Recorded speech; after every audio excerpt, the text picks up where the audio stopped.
The following may contain offensive language, adult humor, and/or content that some viewers may find offensive. The views and opinions expressed by any one speaker does not explicitly or necessarily reflect or represent those of Mark Radulich or W2M Network. Please listen with caution, or don't listen at all. TV party tonight! What? TV party tonight! Oh! We got nothing better to do than watch TV and have a couple of brews. Don't want to talk about anything else! We don't want to know! We're dedicated to our favorite shows! Oh, my tickets! Everybody loves Hypnotoad! Scary dog! Pearson and Blurnsville! Futurama! Good evening, my fellow Americans. This is TV Party Tonight. I'm your host, the mandated reporter, and frankly, I'm mortified, Mr. Mark Radulich. And tonight, our favorite show is The West Wing, Season 1, brought to you by the good people at NBC, John Wells Productions, and Warner Brother Television.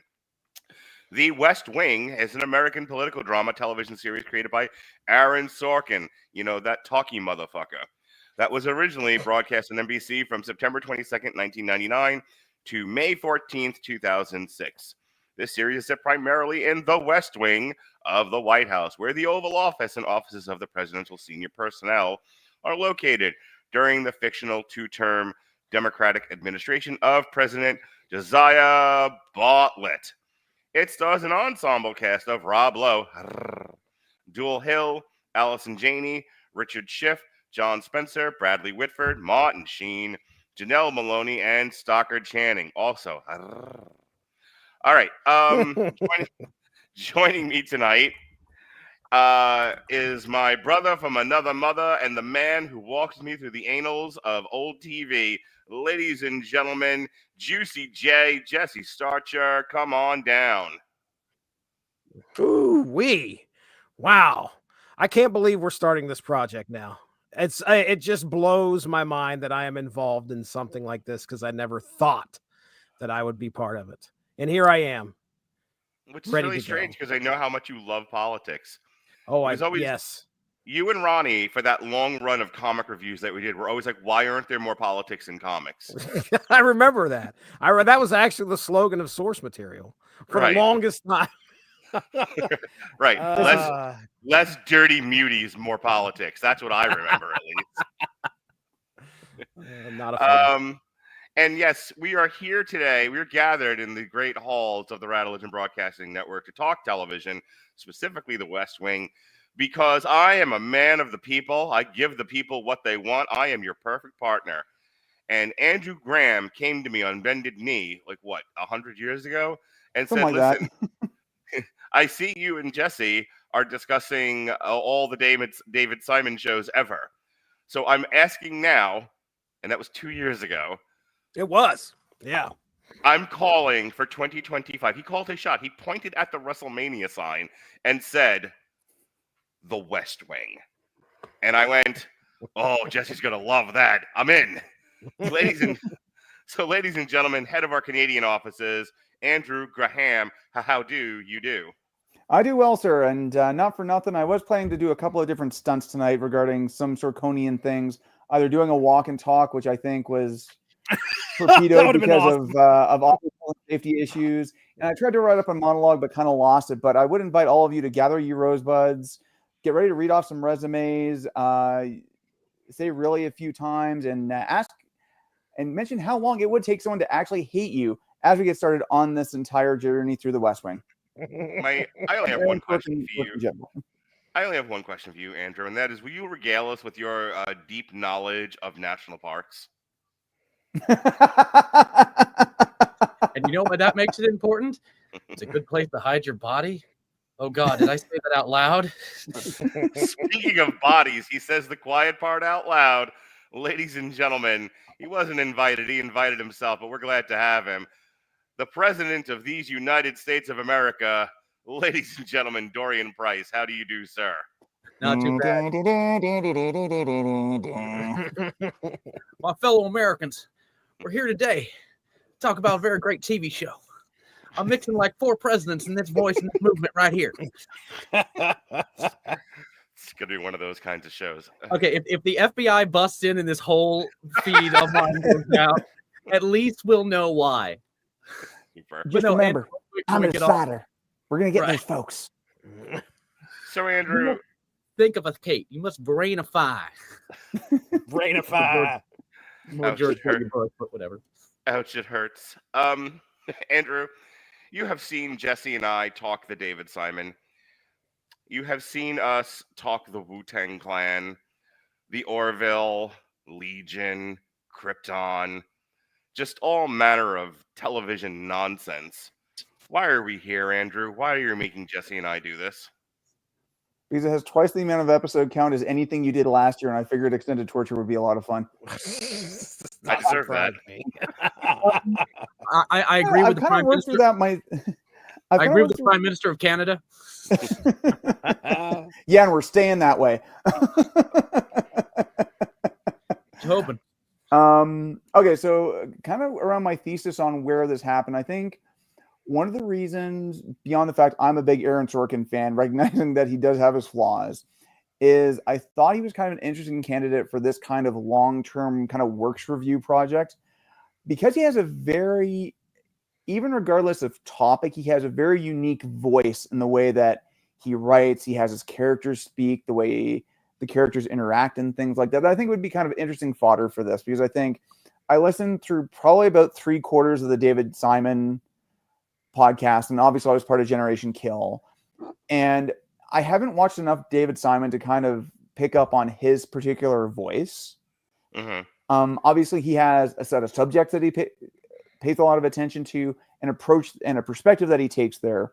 But again, like, you can put up something that Aaron Sorkin has written, or even something that's been very inspired by Aaron Sorkin, and you can pick it out pretty easily in terms of the pace, the cadence, the tropes of that.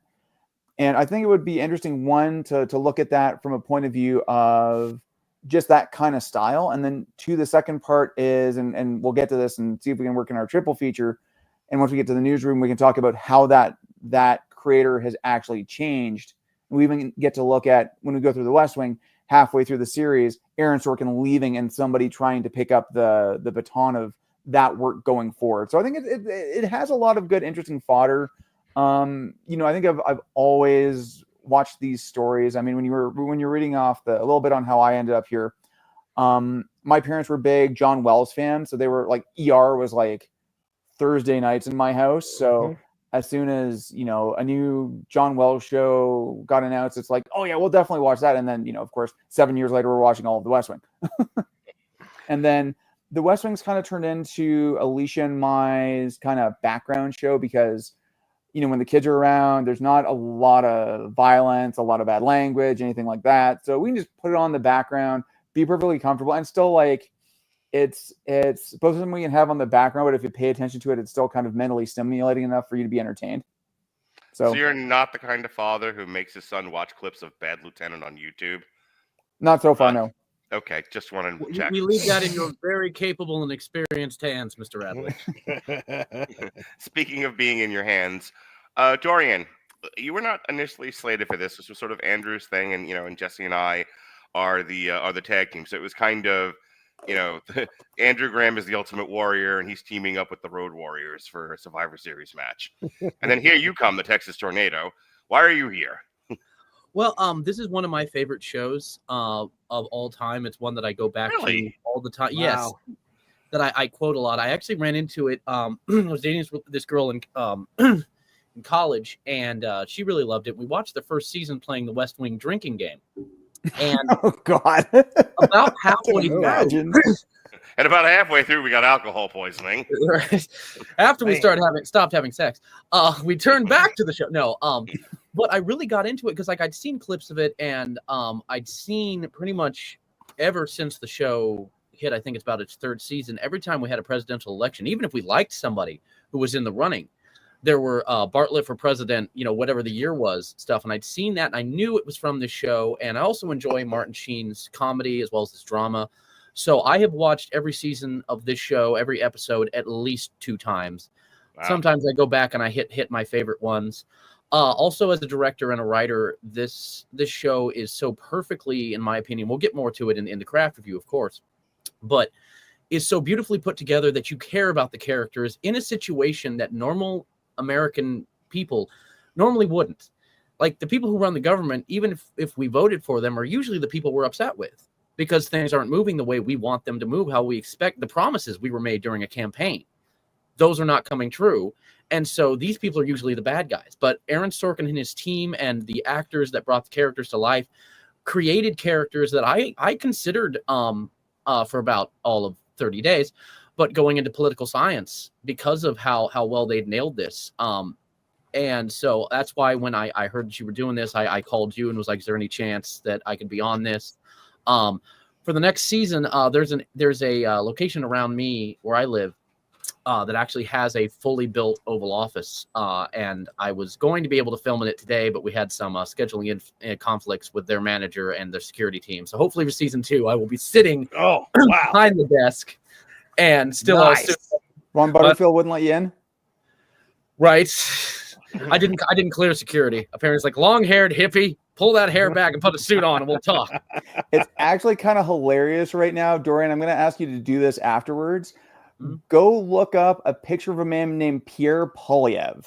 Let me write that down. If you don't see the bun back there right now, when you look straight onto the camera, you actually kind of look like him, which is hilarious. What was the name again? One more time. Pierre Polyev. I'm not going to try and spell it right now. He's probably going to be our next prime minister, like it or not. Fair enough. I'll give that a look. It's kind of hilarious. You do kind of look like him right now, though. It's very funny. Well, I get I always love it when there's people I look like, or I remind someone of that it's not someone I've heard, because usually I get a mixture of Ewan McGregor and Pierce Brosnan. So, Jesse, you are not a huge. The whole reason I made that joke earlier is you are historically apolitical. As a matter of fact, apolitical means you have no desire to deal in politics. You actually abhor politics. You don't want to talk about it. And I've sort of pushed you in that direction once or twice, and you didn't love it. It's funny because as I grow older, all of a sudden, and it might be because of social media, because you are fed a lot of it without asking, you start to develop some political opinions. And I've started to notice as I grow older, things tend to hit me a little bit different, and I'm not as apolitical as I used to be. But I definitely, I subscribe to your political views should be your political views, and nobody, try not to force them on anybody else. That's kind of the thing that I subscribe to. You should definitely not force yourself on anyone. Well, I figure you would agree. So many jokes considering what's going to happen this year, but okay, let's moving right along. So, but I'm not averse to discussing political things. I think we got into some politics when we were talking a lot of what we did with the corner, and a lot, from the corner to the deuce, a lot of political things came up. So, I have my opinions, and I love discussing them and getting other people's point of view. I'm not immediately thinking I'm going to hate this show. It is something in 99. I wasn't even thinking about watching it. I think this was on it was NBC. Was it Thursday nights, or do you guys remember what night it was on? Wednesdays. That's right. So it was on NBC. I have no idea what I'm watching in the 90s on Wednesday nights. It certainly wasn't this. Yeah, I didn't watch this in its first run either. I am historically, notoriously a television snob. It's really weird because my movie taste, it's do you want to watch something filmed with a camcorder shot in a junkyard featuring crackheads? Yes, I do. Please. What will the crackheads be doing? Something between Circus du Soleil and hardcore porn. Perfect. I'm in. Sign me up. Okay. Do you want to watch this network television show? Ew. The Network? Well, Network? Other I people don't- are watching it. Are you sure? With the pretty boy from The Stand? No. I'm not. I don't deal in the hoi polloi of network television. So hoi polloi. I was watching cartoons when this had its first run because in '99 I was 1.5. So I shit. I had graduated college, you child. So yeah, I didn't watch The West Wing. My notorious freak boy, John Brodigan, who, if you're wondering who, he was on our Muppets Mayhem review, and he's in the early days of the PC Live and the Right Hook. He's an early Radulich broadcaster before we were the Radulich Broadcasting, and like his favorite show. When he got into politics, Republican politics, to be clear, he really got into watching The West Wing, and he would talk about it pretty frequently. And he would tell me, he was like, "This is such a great show. Why, you should watch it." And I'm like, "No, network television is written for dopes." So I ignored this show, and I historically have not watched a lot of network television.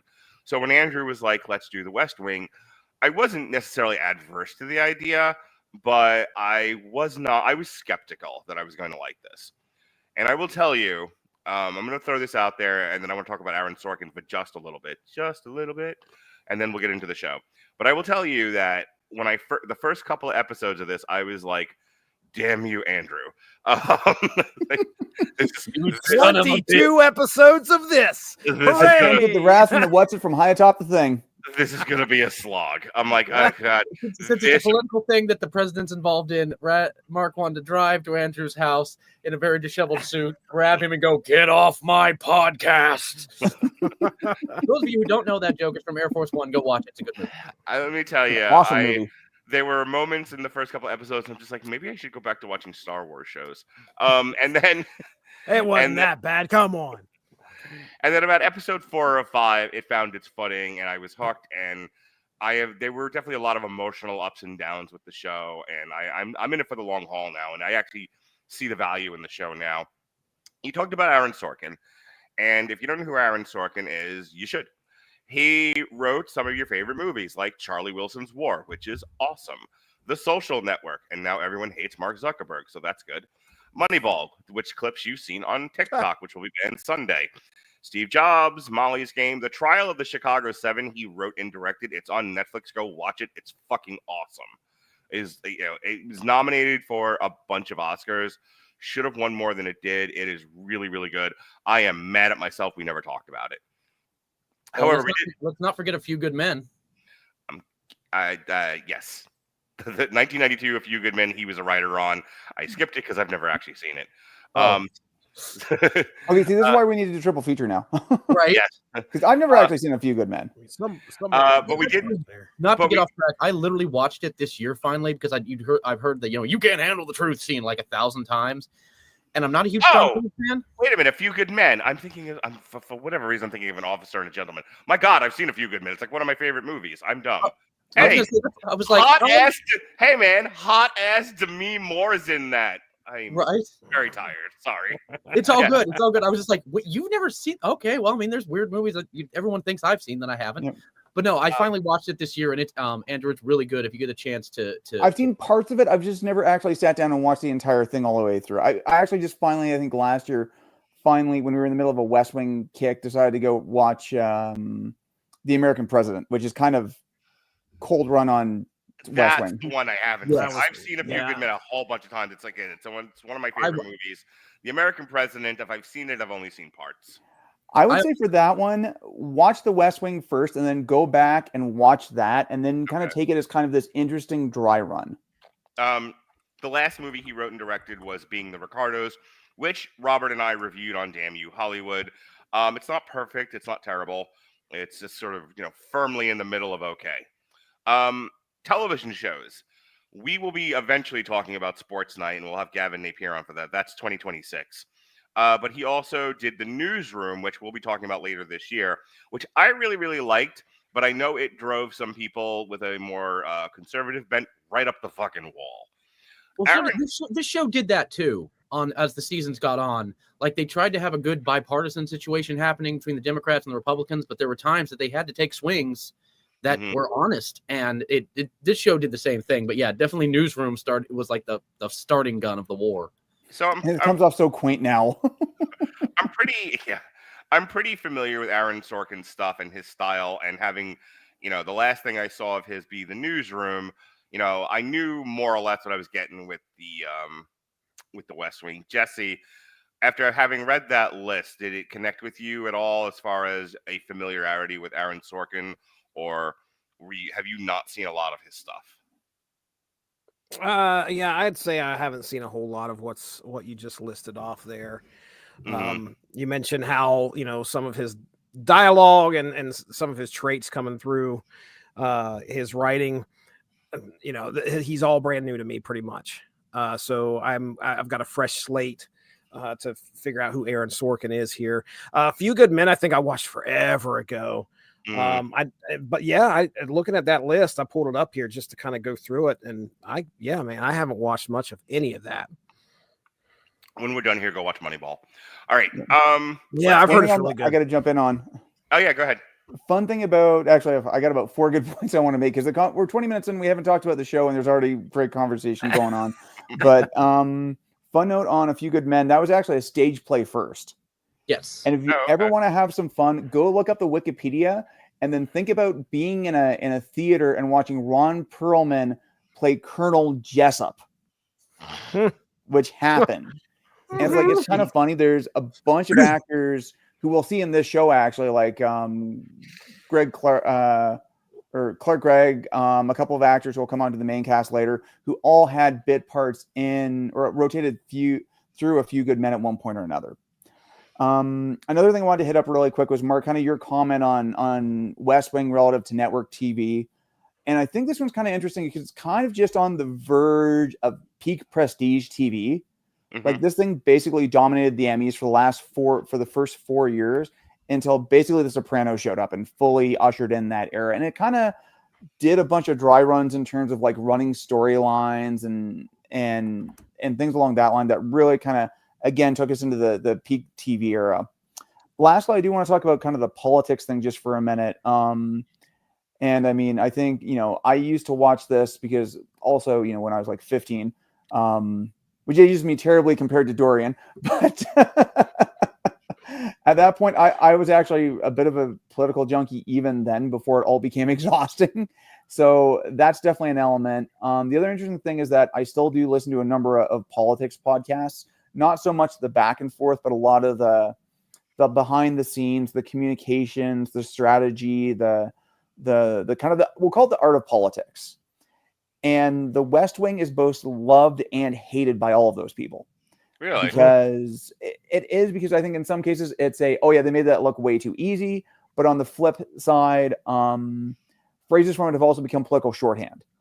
So, for example, the episode, Bartlet, let Bartlet be Bartlet, and that phrase is something that still gets used all the time. When you're trying to get a candidate to try and figure out how they should be communicating, should they just be going who they are? Should they be putting on a little bit more of a persona for some level? So it kind of has an interesting place. The other interesting thing on the politics is that every time I've ever seen somebody who was actually in politics talking about the shows that most closely depict politics, they seem to bounce between either this or House of Cards. Oh, wow. That's another one where I just to tell you. So my girlfriend was asking me tonight about why we were doing such an old show, and I had to explain to her. I used to try to review everything. It burnt me out and almost killed me, so I gave it to the girl because I don't care what she does. And you know who you are. We're just waving at you. Here, you take all this crap. I don't want it anymore. But there were shows that I did want to talk about, and I wanted to talk about them with Jesse. And that's what led to the David Simon stuff. And around the time that we started doing television here was when Netflix went all in on TV. Now, there were 2 shows at that time. There was everyone. There was Orange is the New Black, and there was House of Cards, and both of them have things that I'm interested in. And I could only watch one at the time. That's all I had time for. So I went with Orange is the New Black for a variety of reasons that are very yeah. No idea why you picked that one. No. So, and Sean Comer and I actually reviewed every season of Orange is the New Black right up until the very end. I've always meant to go back and watch House of Cards. I've just never had an opportunity to, but that is on the list. So get ready, Jesse, in 2027. Real quick about House of Cards, this will only take just a moment. There are two versions of that. One is the American version with Kevin Spacey, and then there's the original British version, which I honestly recommend too if you enjoy any type of British TV, especially like British drama. It is very similar to the American version. They didn't do frame for frame, but you still have, like in House of Cards, the guy will look right at the screen and start talking to us. That started in the original, and it is a fantastic show as well. So. But yes, with talking about this show, Andrew's talking about this show, West Wing and House of Cards being the two sides. They, as much as they are two sides of the same coin, it's how terrifyingly close of being on the same two sides of the same coin they are. Now that I think about it, it's also kind of interesting because like House of Cards was very much a David Fincher show. Mm-hmm. And I mean, Fincher and Sorkin worked together a lot on The Social Network and on, I think, they didn't do Moneyball the other day, but they did The Social Network. Yeah. And, part of my thesis down the line is that working with Fincher actually changed Aaron Sorkin quite a bit. And the filmmaker that we got, once we got to, things like The Newsroom and Molly's Game and things along that line. So let's get into The West Wing. We're not going to go episode by episode because I do not want to talk about who owns Captain America's shield. However, also 22 episode seasons. Hell no. No. But there were some storylines and there were some characters I want to get into. Firstly, let's run down this cast list. We have Rob Lowe, who is Sam Seaborn. He is the deputy communications director to Toby Ziegler. Toby Ziegler is played by Richard Schiff. He is the communications director, as I said. We have Moira Kelly, who is Mandy Hampton. She's a media consultant, and she's Josh Lyman's ex-girlfriend. Who the fuck is Josh Lyman? Josh Lyman is played by Bradley Whitford. He is the deputy chief of staff to Leo McGarry. Leo McGarry, who is the counselor to the president, his best friend, and the chief of staff, is played by, like, the Hulk Hogan of this show, John Spencer. He is amazing. Are you ready? He is, like, the best part of this show for me. We have Dulé Hill, who plays Charlie Young. He's the personal aide to the president. We have Martin Sheen, who is Jed Bartlet. That's the president. He is the Democrat. He's a conglomeration of John F. Kennedy, Jimmy Carter, and Bill Clinton. I definitely saw a lot of Bill Clinton in him. Now that they're saying also Jimmy Carter and John F. Kennedy, I can kind of see it more Jimmy Carter than JFK, but we can talk about that. We have Janel Moloney, who is Donna Moss. She's a reoccurring character in season 1. She's the senior assistant to Josh Lyman. What a sexy pants she turns out to be, like, as the season goes on. Speaking of sexy pants, straight out of her part as Rizzo from Grease, we have Stockard Channing as Abby Bartlett, who is the first lady. We have, and that's it for now. So I want to talk about these first couple of episodes where you're really getting to see how the chief of staff, the deputy chief of staff, and the communications people work together. And it's funny, I had a thought, and I'll throw it to you, Andrew, to comment on this. Not a deep thought, but it was one that sort of occurred to me. I kept thinking about all of the president's cabinet. We have secretaries of defense. We have secretaries of education. We have all of these different people that going all the way back to George Washington, and the sort of tacit acknowledgement that he does not know everything. So he assigned roles to certain peoples, and that becomes his cabinet. Like, let's have experts kind of guide me in this process because I don't know quite what I'm doing all the time. And that's how we ended up where we did. And we never, in this first couple episodes, and really throughout a lot of the season, we don't see the rest of the president's cabinet. We are only seeing these 4 or 5 people, the people in charge of his personage, his presentation to the world, his image, and the people sort of guiding policy, getting the nuts and bolts of the presidency going, and keeping things on the rail. That's kind of the show. So I was a little taken aback by that. I mean, it made sense as the show went on that that's all we would see, because if you start getting into the Secretary of Defense, the Secretary of Education, boy, is the show going to be unwieldy in a hurry.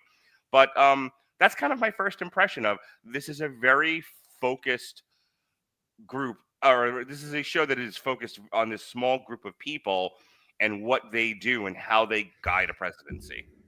There's no question here, guys. Just be aware. This is going to be that kind of show. I make a statement. React. Go, Andrew.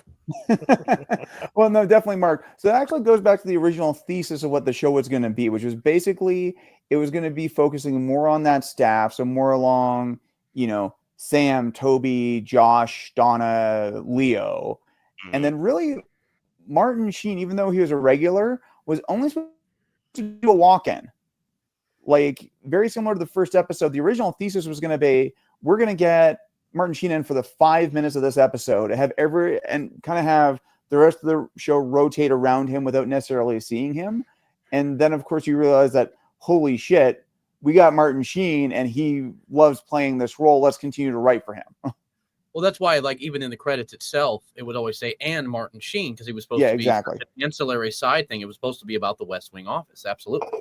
Yeah. And I mean, when you think about it, I think you're absolutely right. I think, one of the things I particularly think about is, when you think of, and from the stuff I've seen on actual presidents, in particular, like the Secretary of State is somebody they probably see on a very regular basis. So having them as a more established character would have made a lot of sense. But I also see what they were going for in terms of being able to say, this is everyone who day to day kind of keeps the wheels running. Yeah, I remember, and I don't want to go off on a tangent. I don't want to talk too much about real life, but I was pretty keyed into the Bush administration only because it's his administration that is in the office when 9/11 happens, and 9/11 happens, and I get very keyed into politics. So, and I've read all of the Bob Woodward Bush at War books and all of that, and one of the things that becomes pretty evident is that the other secretaries kind of are doing their own thing. Yes, they have to meet with the president, but they are there to it's a company. When you think about the presidency, it's very much a business. And that business has departments, and those departments run rather independently, carrying out the will of whatever the corporation is trying to sell. Yeah. So, like, I know that there were incidents where Don Rumsfeld interacted with Bush, but for the most part, Don Rumsfeld was doing his own thing. He was running the Pentagon. That's what the secretaries of defense do. Yeah, and I mean, I think part of that also goes to kind of the evolution of the presidency, where, again, you mentioned going back to the founding of the country, where it was the president, the cabinet, and everything like that. And obviously, since then, like, I mean, even you go and read, Team of Rivals, the book about Lincoln, and it's like, yeah, Lincoln's got a couple of personal secretaries and stuff like that, but not a whole lot of staff outside of the cabinet. Mm-hmm. And then, you have 100 years since then, and you obviously have, the age of the imperial presidency and these massive departments, whether it be, defense or what would end up being Homeland Security or state or any of those things. And it is like, I mean, they were talking about it this week because they had this Hegseth confirmation. And it's like the Department of Defense is the biggest department in the United States. And it's just, each one of them are massive companies unto themselves. That's the thing. Like, we don't see a lot of President Bartlet interacting with his other secretaries. However, Jesse, my love, we do see him interacting with the military a lot, and it goes to one of the themes of this show. And I think a little bit of look, we all know that Hollywood tends to lean just a little bit, not even a noticeable amount, it's just a little liberal. Maybe. Yeah, it's some progressive. Hollywood's totally bipartisan. What are you talking about? Hollywood tends to be a little progressive. Anyway, ask Hulk Hogan about that. Sure. And then so one of the things, I know this happened with Bill Clinton. It definitely happened with Jimmy Carter. It undid his presidency. Somewhat with Barack Obama, but not as much as the aforementioned other two, and they went after him in other ways.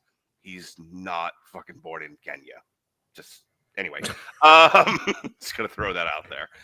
However, the wimp thing. If you pay attention to politics long enough, conservatives are the big, manly, testosterone-driven warrior barbarians of the field, and the Democrats are wimpy, tree-hugging, pansy peace sticks. And so there definitely seemed to be an agenda, and I don't think it's a bad thing, but there definitely seemed to be an agenda with this show of addressing those preconceptions, Jesse, about our star Democrats being perceived as pansy asses. So right at the beginning of the show, there's a thing where he bonds with the African-American doctor who is from the military, who then goes overseas to do something and promptly gets killed. Gets shot down. Yeah, and over the course of the next episode or two, there's very much the I'm not a pansy, I'm mad about this hurt my feelings, and I want to bomb, I think it's Syria, but I'm doing an impression of John McCain going bomb Iran. He was doing Bob Iran and it wasn't funny. Anywho, so I wanted to get your reaction to sort of the concepts of the show dealing with the perception of the wimpy Democrat president and how it was handled on the show vis-a-vis President Bartlet dealing with the military, kicking open the door and yelling, "I want to bomb Syria, all of it, every inch," and the military going, "Please stop, you psycho." Do you know the words proportional response? Oh, we'll get to that. Yeah, I do. Explain to me the virtue of a proportional response. Exactly. So I threw a lot out there. Well, watching Bartlet go through that, what's going through my head is, I'm not looking at what they're trying to do in regards to a stereotype. I'm looking at like what kind of weight lays on this man's shoulders. And he's angry, as anybody would be. He makes a friend, and that friend gets killed by one of their enemies. He has the power to do something about it, and I think that's what we were exploring here, is the fact that, okay, I have the power to do this. I want to get my revenge. Not only do I want to get even, but I want to wipe them off the map. Let's do this. And then the military is like, "Are you sure?" And then they provide, and then they show him. Yeah.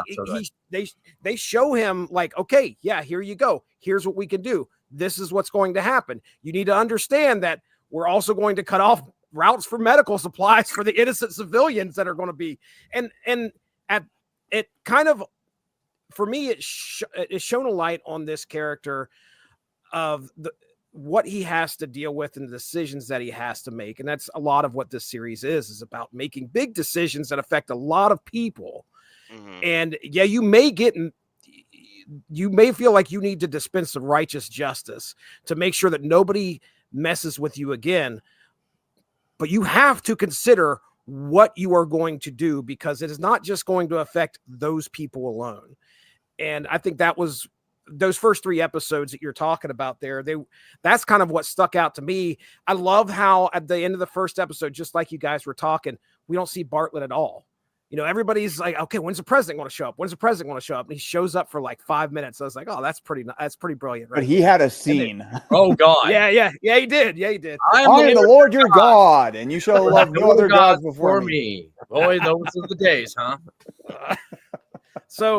But yeah. I mean, I didn't look at it like that. And it's interesting as we go through this season, as we go through this series, here we are 26 years out, and so much has changed since then. That it's weird to look at it with an eye that I certainly didn't have back in 1999. And now I'm like, man, I'm like I said, I'm starting to get a little bit more aware. I'm starting to develop more opinions. It took me a while. I'm only 46, but I'm getting there.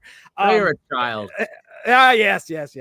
But now, looking back at all these decisions that they had to make, and I remember in the second episode, it hits me. I'm like, what is this show going to be like in 2 years? And in 2001, 2002, season 3. And you guys probably already know, I'm really curious as to how they deal with, the terrorist attack and how that shapes the show. It's a unique snapshot of politics back then, and probably still how politics are now. But again, yeah, I agree with you. He definitely I wouldn't say he was a pansy, but I would say he was timid, and then he was pissed, and he was like, okay, I need to calm down a little bit. So anyway, there's my thoughts. Dorian, I know you're aching to get in here. I'm not changing topics. I want you to address what's already been out there. Proportional response is proportional response is one of my favorite episodes of the first season. I have certain movie lines of stuff that I really like, that I quote, and they're in my head forever. Most of Bartlet's lines from that show, including the ending line from the previous episode, where he tells Leo, "I am not afraid. I'm going to blow him off the face of the map with the fury of God's own thunder." And just like that, he's in a hoodie. He's just been woken up. The hair's all mussed up, and just those glaring Martin Sheen eyes are like, "Oh, we're all dead." Well, actually, I didn't fuck with his friend. I'm good. You guys are dead. But no, Proportional Response is, again, one of my favorite episodes. I never remember the actor's name. He was in Die Hard 2, and he was one of the military commanders, but he plays the Joint Chief of Staff. John Amos. He just died, actually. He was absolute MVP through this entire series. Love every scene he's in. And there's a scene in Proportional Response. They're talking about getting Dulé Hill's character as the president's body man. And he's talking to Leo about it. And he's like, "I'm just worried about the visual. I mean, he's got to carry the president's overnight bag." He's like, "Hey, you're going to treat him, pay him a decent wage?" "Yes, sir." "You're going to treat him with respect in the workplace?" "Well, of course." "Why should I care? I got honest to God battles to fight, Leo. I don't have time for cosmetic ones." I wanted to make sure I had the right show. Most importantly, and I think a cultural centerpiece in America, and something that we should all reflect and think about it often in our daily life. He was also on Good Times. Ain't we lucky we got 'em? Good Times. Please continue. Right, yeah, and it's like I was trying to go through my head like, okay, what can I say that some people will actually know that he was in? And I was like, I think he was in Good Times. I don't remember, but no, the entire show. Good Times, Jess. I want to bounce off of directly what Jesse said, and I just want to put more of a magnifying glass on it.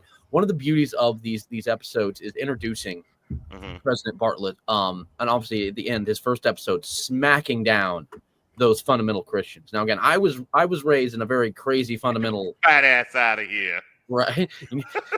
Until you do, you can all get your fat asses out of my White House. CJ, show these people out. So good. I believe we can find the door, and just turns and glares at her. "Find it now." Like, fuck yes, this guy. That's not the best version of that speech, though. We got about 2 seasons for that to show. Or next season is when it shows up. Yeah, no spoilers. I'm interested, and I'm just not to spoil anything, but I know exactly what you're talking about. "I'm interested in selling my youngest daughter into slavery, as is okayed by Exodus 12. What do you think a good price for her?" I see that episode. She's a Georgetown senior, speaks fluent Italian, always cleaned the table when it was her turn. What do you think a good price would be? And again, there's more to it. We'll get. There's so much for that one. But again, I with what Jesse said about like him not being a wimp, he's not a pansy. He's angry. One of the things I think that this show, actually, I know this show did perfectly, is it took the office of the President of the United States, showed us the President of the United States, and showed us he is a human person that is dancing in a minefield. There was a joke. It was a Robin Williams joke that was made after President Obama was sworn in, and it's like, after the Bush administration, this poor guy inherited the Titanic like 2 seconds after it hit the iceberg, so it was already going down.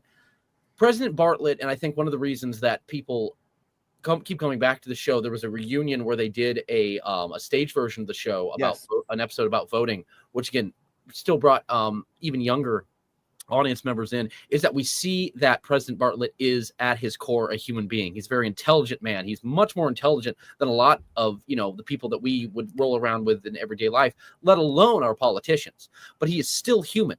And in this situation, somebody he trusted, somebody he wanted as his medical officer, is killed.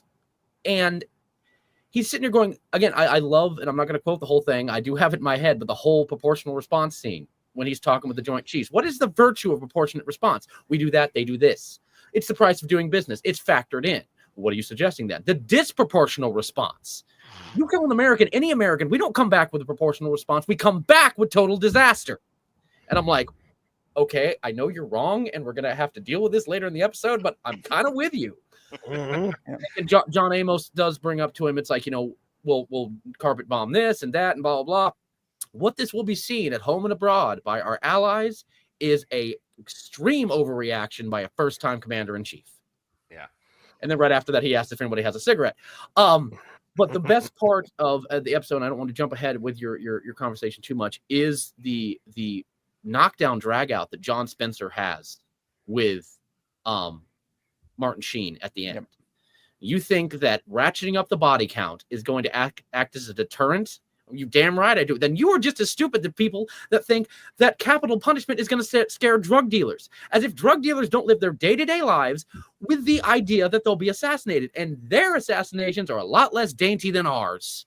And it's such a beautifully written scene. Again, one of my favorite episodes.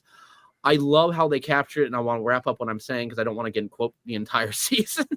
But I mean, I would, but we don't have time. Is showing also ChatGPT will get mad at you. Just ask Jesse. Right. But the fact that they made these people human, they made them, and I said this at the start of the podcast, they made them lovable, they made them interesting. You felt for Bartlet, because if any of us had, Mark, if somebody had killed Jesse and you had the power to strike back, the first thought that would go through your head is to do that. Create a canyon where that country was, where that person was.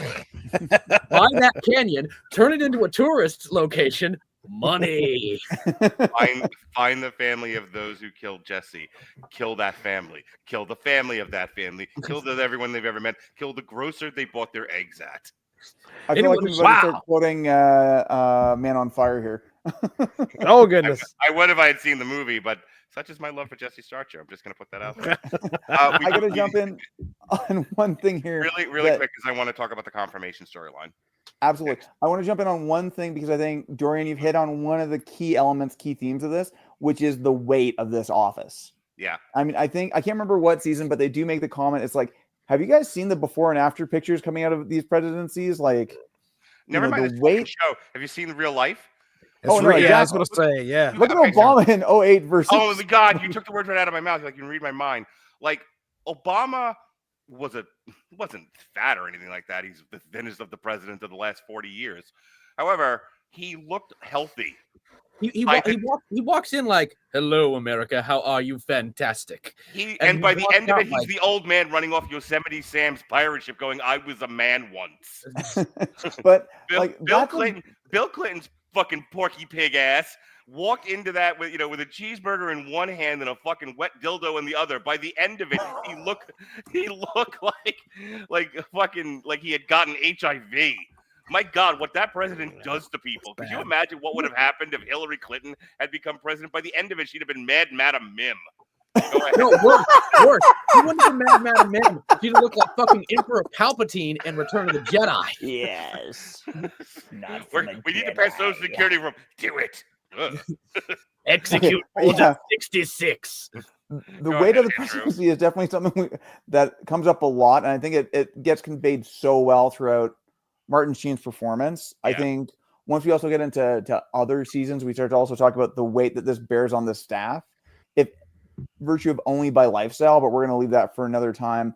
The thing I started to think about, actually, I was just thinking about it now when we were starting to talk about this, is it's interesting even comparing this to The Crown, because that same idea of that weight of that office. Uneasy lies the head that wears the crown. Oh, sorry? I'm saying the old saying, uneasy lies the head that wears the crown. Yep. And the side part to that is that this is also unique, where The Crown was about it getting foisted upon you. This is about something that you have that balance of both the weight of the crown, but also and they fully admitted in the series, the mad ambition you have to gain that crown. Well, and Andrew, correct me if I'm wrong, because I might be mixing two seasons. There is an episode in this season near the end where Abby Bartlet, the first lady, is talking to, I believe it's Allison Janney, where she's talking. The president's kind of all grumpy because there's a shooting situation in with the FBI in another state, and then the state dinner. Yeah, state dinner. Thank you. Yep. Where it's like, why is he being like this? Because he can't stop a hurricane and he can't save 600 people's lives. Yeah, I You can remember fix that. this. I And then remember. later she- Let me tell you something about that scene. We're all over the place, and I do want to talk about the confirmation storyline next. Yes. So I'm gonna address this, and then we are gonna move on.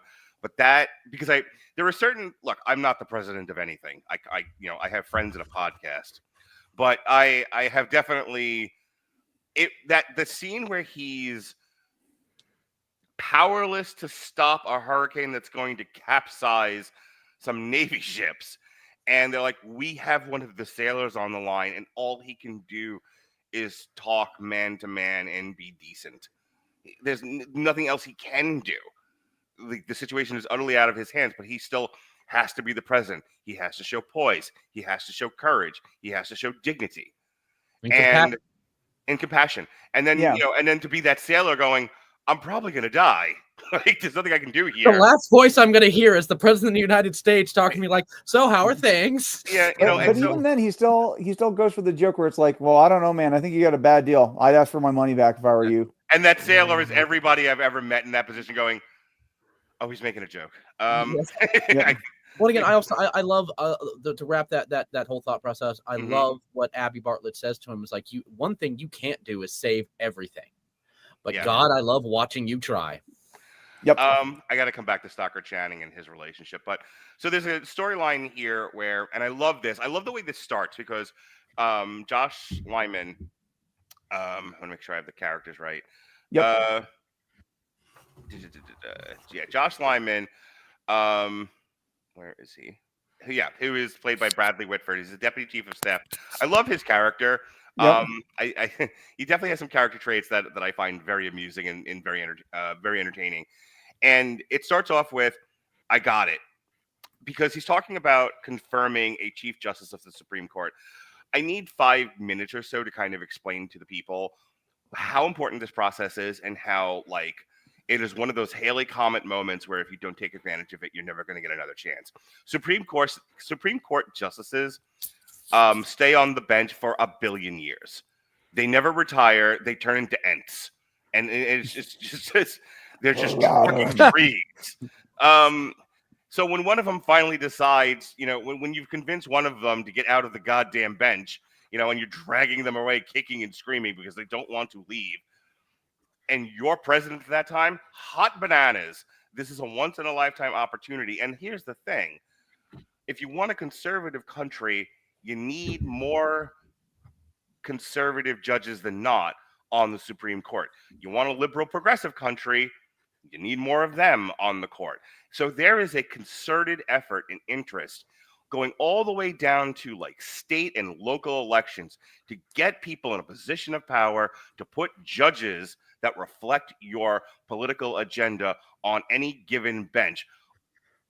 Definitely going all the way to the Supreme Court. When it happens, it is big time stuff.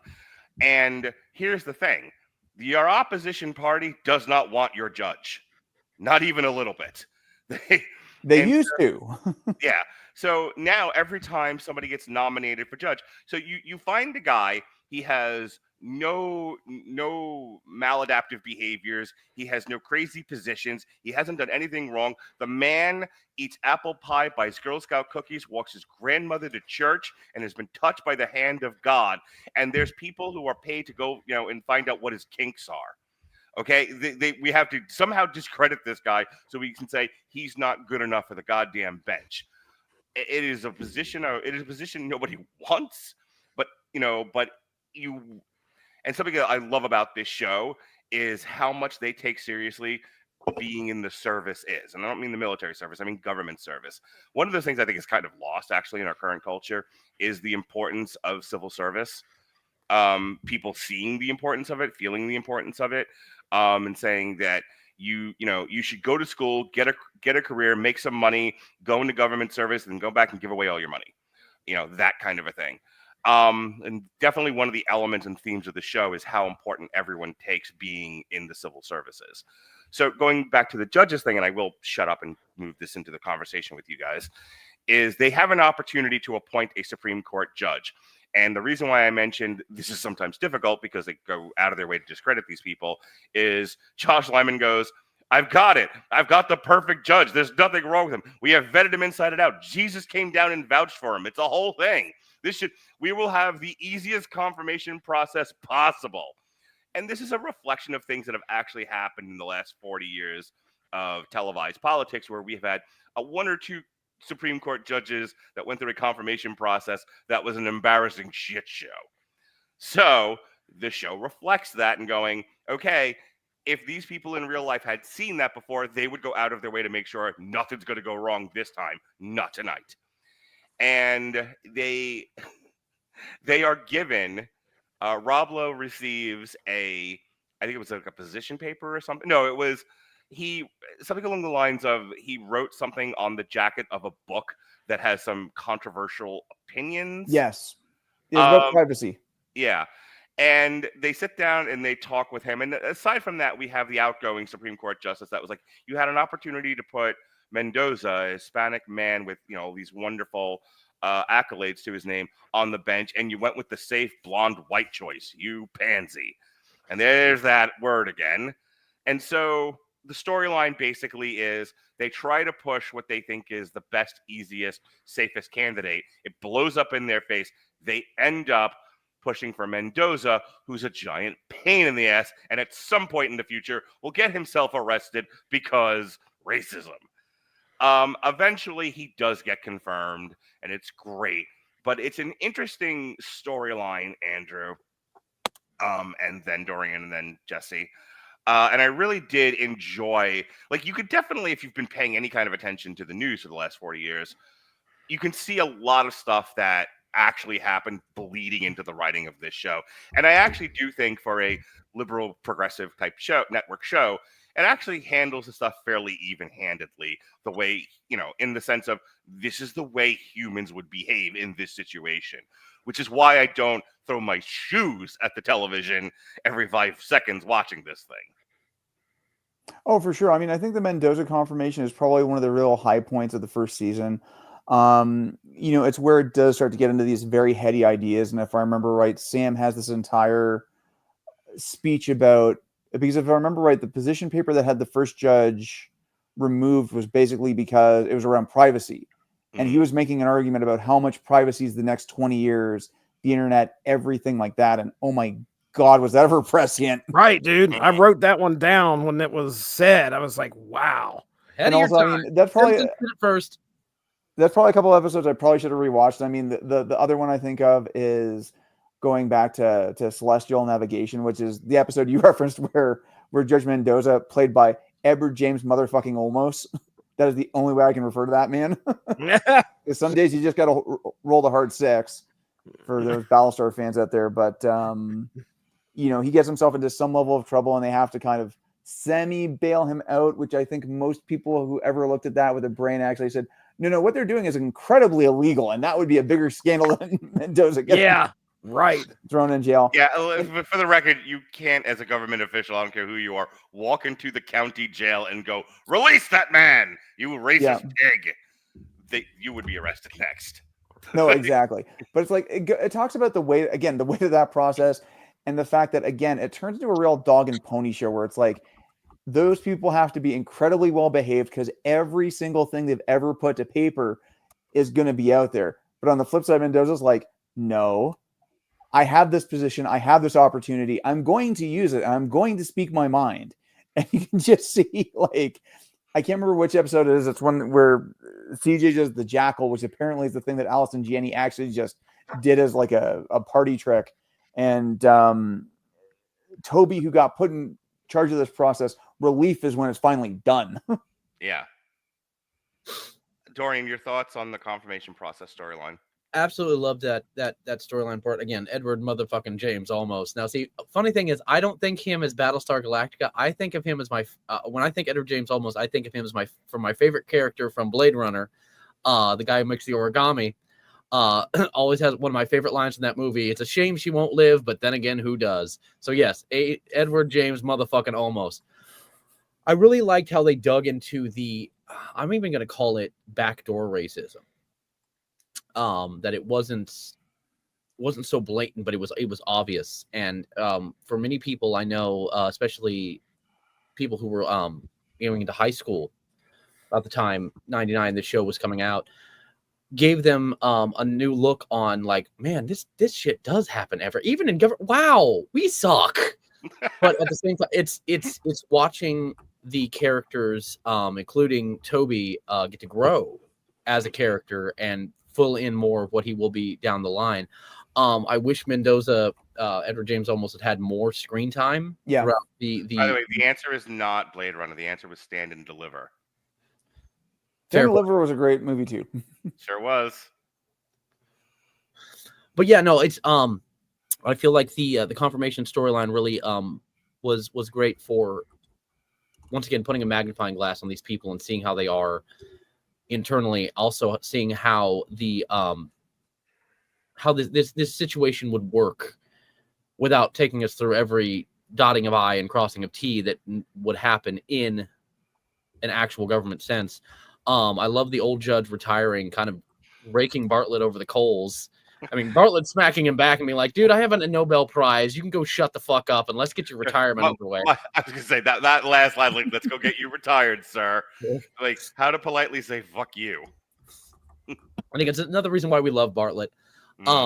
But no, this whole first season has just such great storylines, and the confirmation one being, I would say, in the top 3 of how this government works, or how our government works, and what you have to go through to do that. I think one of the things I like about it, Jesse, is specifically Josh being so proud of himself. Like, you know, they're bumping chests and they're high-fiving, and it's just like, I did it. I solved the riddle. We're gonna get a victory is mine. Victory is mine. Bring me all the finest bagels and muffins in all the land. I did it good. I'm gonna have the smoothest confirmation in history, and it's like, sometimes the easiest, flattest road is not the best road to take. And I like that tacit acknowledgement, but I also like how he handles it as a human being. He was like, it's like the producers thing. I don't understand. I did everything right. Like, like, wait, why is this going so poorly for me? Right. What's up from him? What's up with him? He's sipping from the goblet of victory. There's one thing that I noticed that's going to be a lot different just by looking at this first season compared to the journey we've been on that led us to here, from the corner to the deuce. For some reason, I was just waiting for some kind of cynical shoe to drop in this series, something bad to happen. And there's plenty that does, but it was almost like I was expecting them to be like there to be a scandal. You guys mentioned, them coming to bail Mendoza out and how very illegal that was. Well, I'm sitting there waiting for the cops to make like a phone call to some paper and be like, what just happened here? That doesn't happen in the West Wing universe. There's a lot.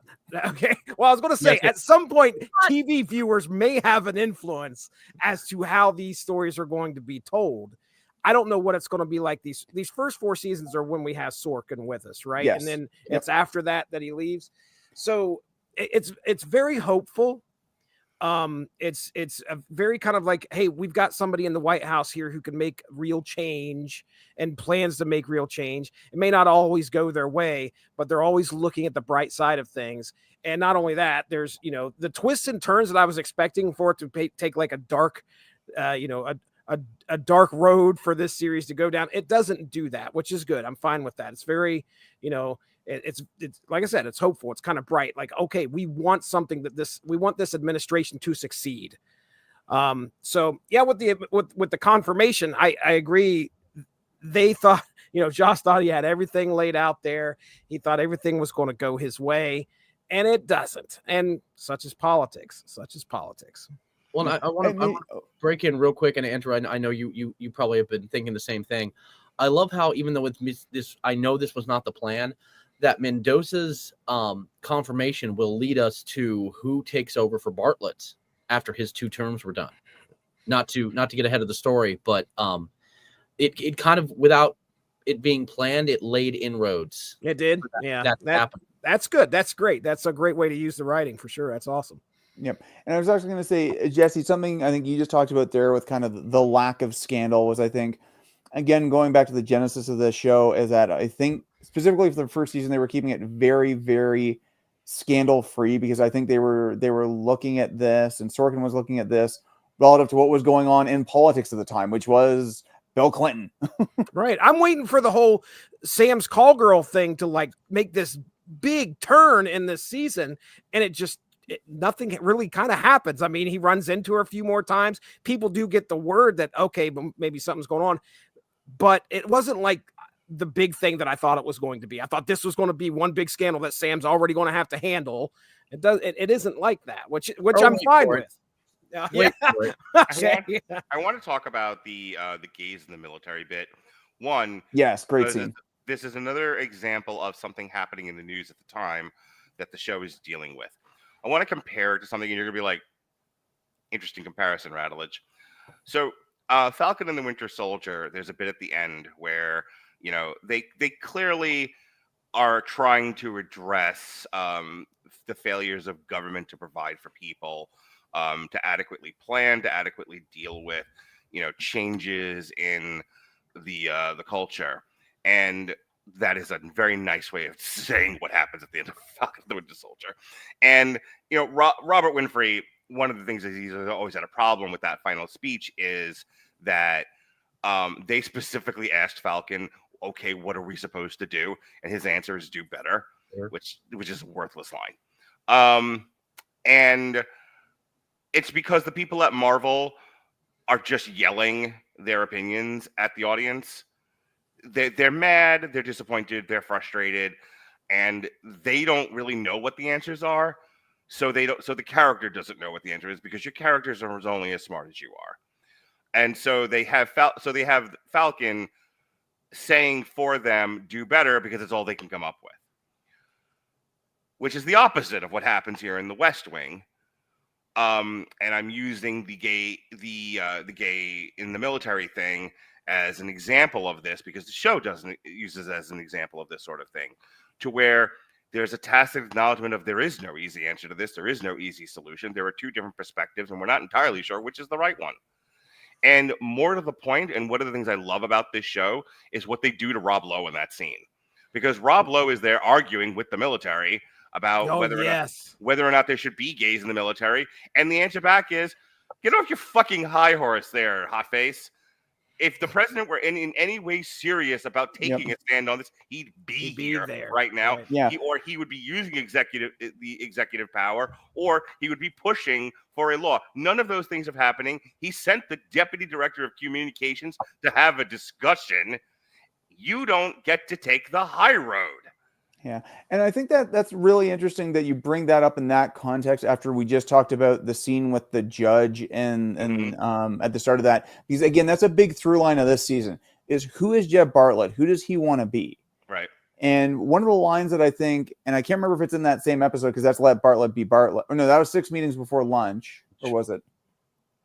Yeah, I remember. I think it's 6 meetings before lunch. No, this is Let Bartlet Be Bartlet, because I know we'll talk about that one in another second, but with that one, somebody said, you're acting exactly like somebody who wants to win the next election. And he's basically, the whole theory is that Bartlet's kind of being dragged towards the middle, getting away from his actual beliefs. Hang on. Hey, Jesse, who does that remind you of from The Wire, and what situation? Oh, remind us. The schools need money. He's the mayor. Yep. The mayor-elect or the mayor is sent to go beg the governor, and he won't do it because he wants to be governor. Mm-hmm. Yeah, go ahead, exactly. So there's that question of, it's like, you're here. Are you just going to try and play it safe to win another term, or are you going to be there, and are you going to make that change? And again, it's like, let Bartlet be Bartlet. And that's where you get that big, brilliant argument between him and Leo in the Oval Office, where it's like, I want to speak. And I don't drag. Yeah, exactly. Don't want to speak now. I don't care about the next election, everything like that.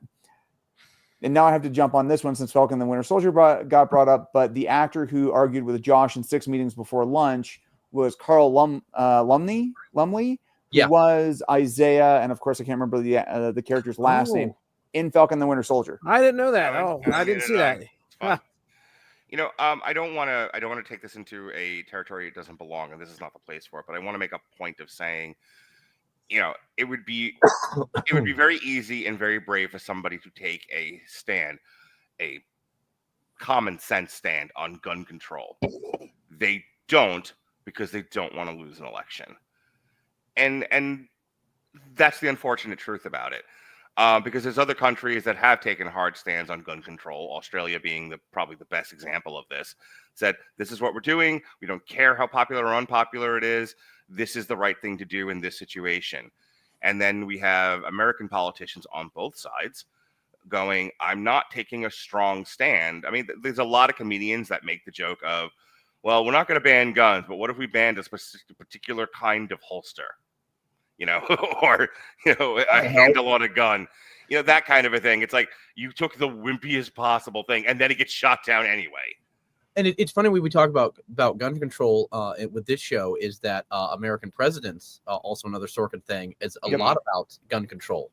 Yeah. And it also being kind of the soft open for this one. The 2-inch grip and not the 3-inch grip or something like that. Yeah. Yeah. It actually comes up in the show too. They're talking about gun control policy and trying to get a law passed, and there's one politician I think congressman that won't sign off on it because he was like, oh my God, it's the black one, and this is the best. This is one of my favorite lines of this whole show.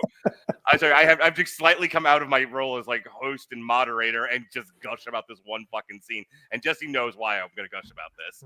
So dig it, right? So to Toby, the chief of staff goes to talk to this black congressman and says, hey, sign off on this bill. We know it's piecemeal and it's incomplete, but it's the best thing we can pass right now, and we just want to get something passed. And he's like, no, this is a shit bill. It'll do nothing, and I'm not going to put my name on it. And Toby goes, something to the effect of, well, that's a hell of a way to treat your constituency. Shouldn't you be a better black leader than this? And he just fucking tears him a new ass, and at the end of it goes, and don't tell me how to be a good black leader. Yeah! Look like I'm a damn going fool. to make you very happy right now, my friend. He will be back, and he has more bangers coming. Oh, good. Yes, he's got a couple on it. I want to say 2 seasons. Anytime he walks in, let me know which episode so I remember to not wear pants during those scenes. Anytime he walks in to a scene, you can find that response. That's all right. I was trying to drive us the other way. I was like, wrong platform. That's over on the other one. No, every time he walks into a scene, especially after you've seen this episode, you almost hear that, "Are you ready?" He's like, "Oh crap." Like, do not say anything, Toby. Do not fucking say anything. Just sit there in the back. I threw a lot out there, Jesse. Anything you want to grab onto and respond to real quick? Well, you started out, you were talking about the gays in the military storyline there, where the young man gets beaten, wait a second, I might be conflating the two. There's a couple of different things. That's the one where they want to pass hate crimes legislation. Another big thing that was happening at that time. That's the one that was sticking out in my head, and because I mean I had it starred here in my notes that conversation where they finally.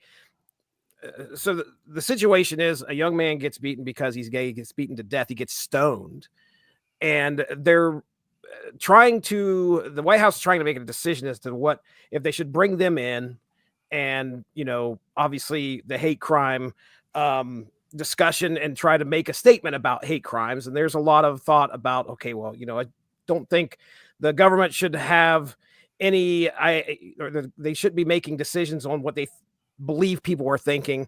Anyway, when they bring the father in there and they're so worried that he is going to not be a good person to have there because they believe he's ashamed that his son was gay, and then they sit down with him and have a discussion. CJ does, because they're trying to figure out if they should put him on camera, and he comes out, lady, I am not embarrassed that my son was gay. My government is. Man, was that a statement? And that was such a good episode. Yeah, buddy. It was great. They got the trash day. It was great. But yeah, watching them going back to the gays in the military discussion, watching them go through all that whole discussion, and I wonder how many of these types of meetings happen where there's just nothing that gets decided because nobody's going to move, nobody's going to act. It's just a complete waste of time and money. And there's got to be, thousands of those types of meetings. And I assume that, just to sit down and talk to somebody is the first step, but sometimes it just feels like you're not going anywhere. And that's what you kind of get when they have that discussion with those military leaders. Well, again, very quickly on that, the beauty of that is that we have an episode previously on is what we're just talking about, the state dinner where the president has to throw down and gets the truckers. Yeah, right. That is great. Walks in, I'm gonna nationalize that. He's like, if this isn't figured out by this time, you can't do that. Yes, I can. Truman did it in 52. This one does it. He's like, and don't worry, if you don't, once you figure it out, don't worry, we know where to find you. And just walks out. You're gonna love our food. What? You're gonna love our food. Oh, you're gonna love our food. Yeah, that's like, you're gonna love our food. And again, the sassiness of President Bartlet. But again, on the coming back to that point, but using that as a springboard thing, it's like not every meeting is solved by Martin Sheen walking in and like, all right, listen, sons of bitches, this is how it's working because I'm Martin goddamn Sheen and deuces, which a lot of TV shows might fall into that hole, but they are smart enough to be like, hey, sometimes we don't win this. Yeah, I want to draw another. Andrew, I'm going to go right to you, but I want to throw this out there. So George Bush wins by a fairly big margin against John Kerry going into his second term. First thing out of his mouth is, I have cachet now. I, George W. Bush, have cachet. The people voted by a large margin for me to be president. They believe in my agenda, and I am going to push through Social Security reform. The name's Bush. George Bush. George Bush. And Congress told him to go fuck himself. Congress told him to go fuck himself. Like, Are you an idiot? You're not doing shit. And that's your dad had this job. Did you not watch what was happening when he had this job? He was on cocaine. Never mind. Sorry. You beat me to it. It's a conversation I have frequently with people because they assume the president is king. And I have to tell them, like, the president has a lot of power. In some cases, maybe more than he or she. However, there really is only so much they can do because the people with the power are in Congress. They are the lawmakers. And there are limits to what the president can do. So I love that about like the second Bush term was it was like, oh, I have all this popularity now. I have all of this power that I've gotten through this election. I'm going to go change Social Security. And Congress told him, no, the fuck you're not. And I think the show effectively deals with that kind of thing of, yes, the president can guide policy. Yes, the president can push an agenda. No, the president cannot make law. And a lot of times, and this is what I was getting to with the gays in the military thing, the president may have a very strong moral belief, but understands the political reality. And sometimes the political reality creates gridlock, to say the least. Andrew? Yep. No, that's a really good one. I want to get back to that one. One thing, some Dorian you brought up there. I think one thing that I think, and I know this is a common criticism of the West Wing, is that West Wing episode happens, someone gives a speech, and everything's great at the end. And I don't think that's entirely accurate all the time. And, I think even when you look, and again, as we go on in more seasons and we have more things happen, there's a lot of days where that speech is just to keep them going. Yeah. And shit goes sideways and things do not turn out the way you think. I was going to say, it's like Ted Lasso. Ted Lasso gave a lot of speeches. They didn't win every game he gave a speech at. Oh, exactly. And the newsroom is kind of very much that same story where it's like, yeah, they have all these ideals and speeches and stuff, but it's like, are they the number one rated cable network at the end of the thing? No.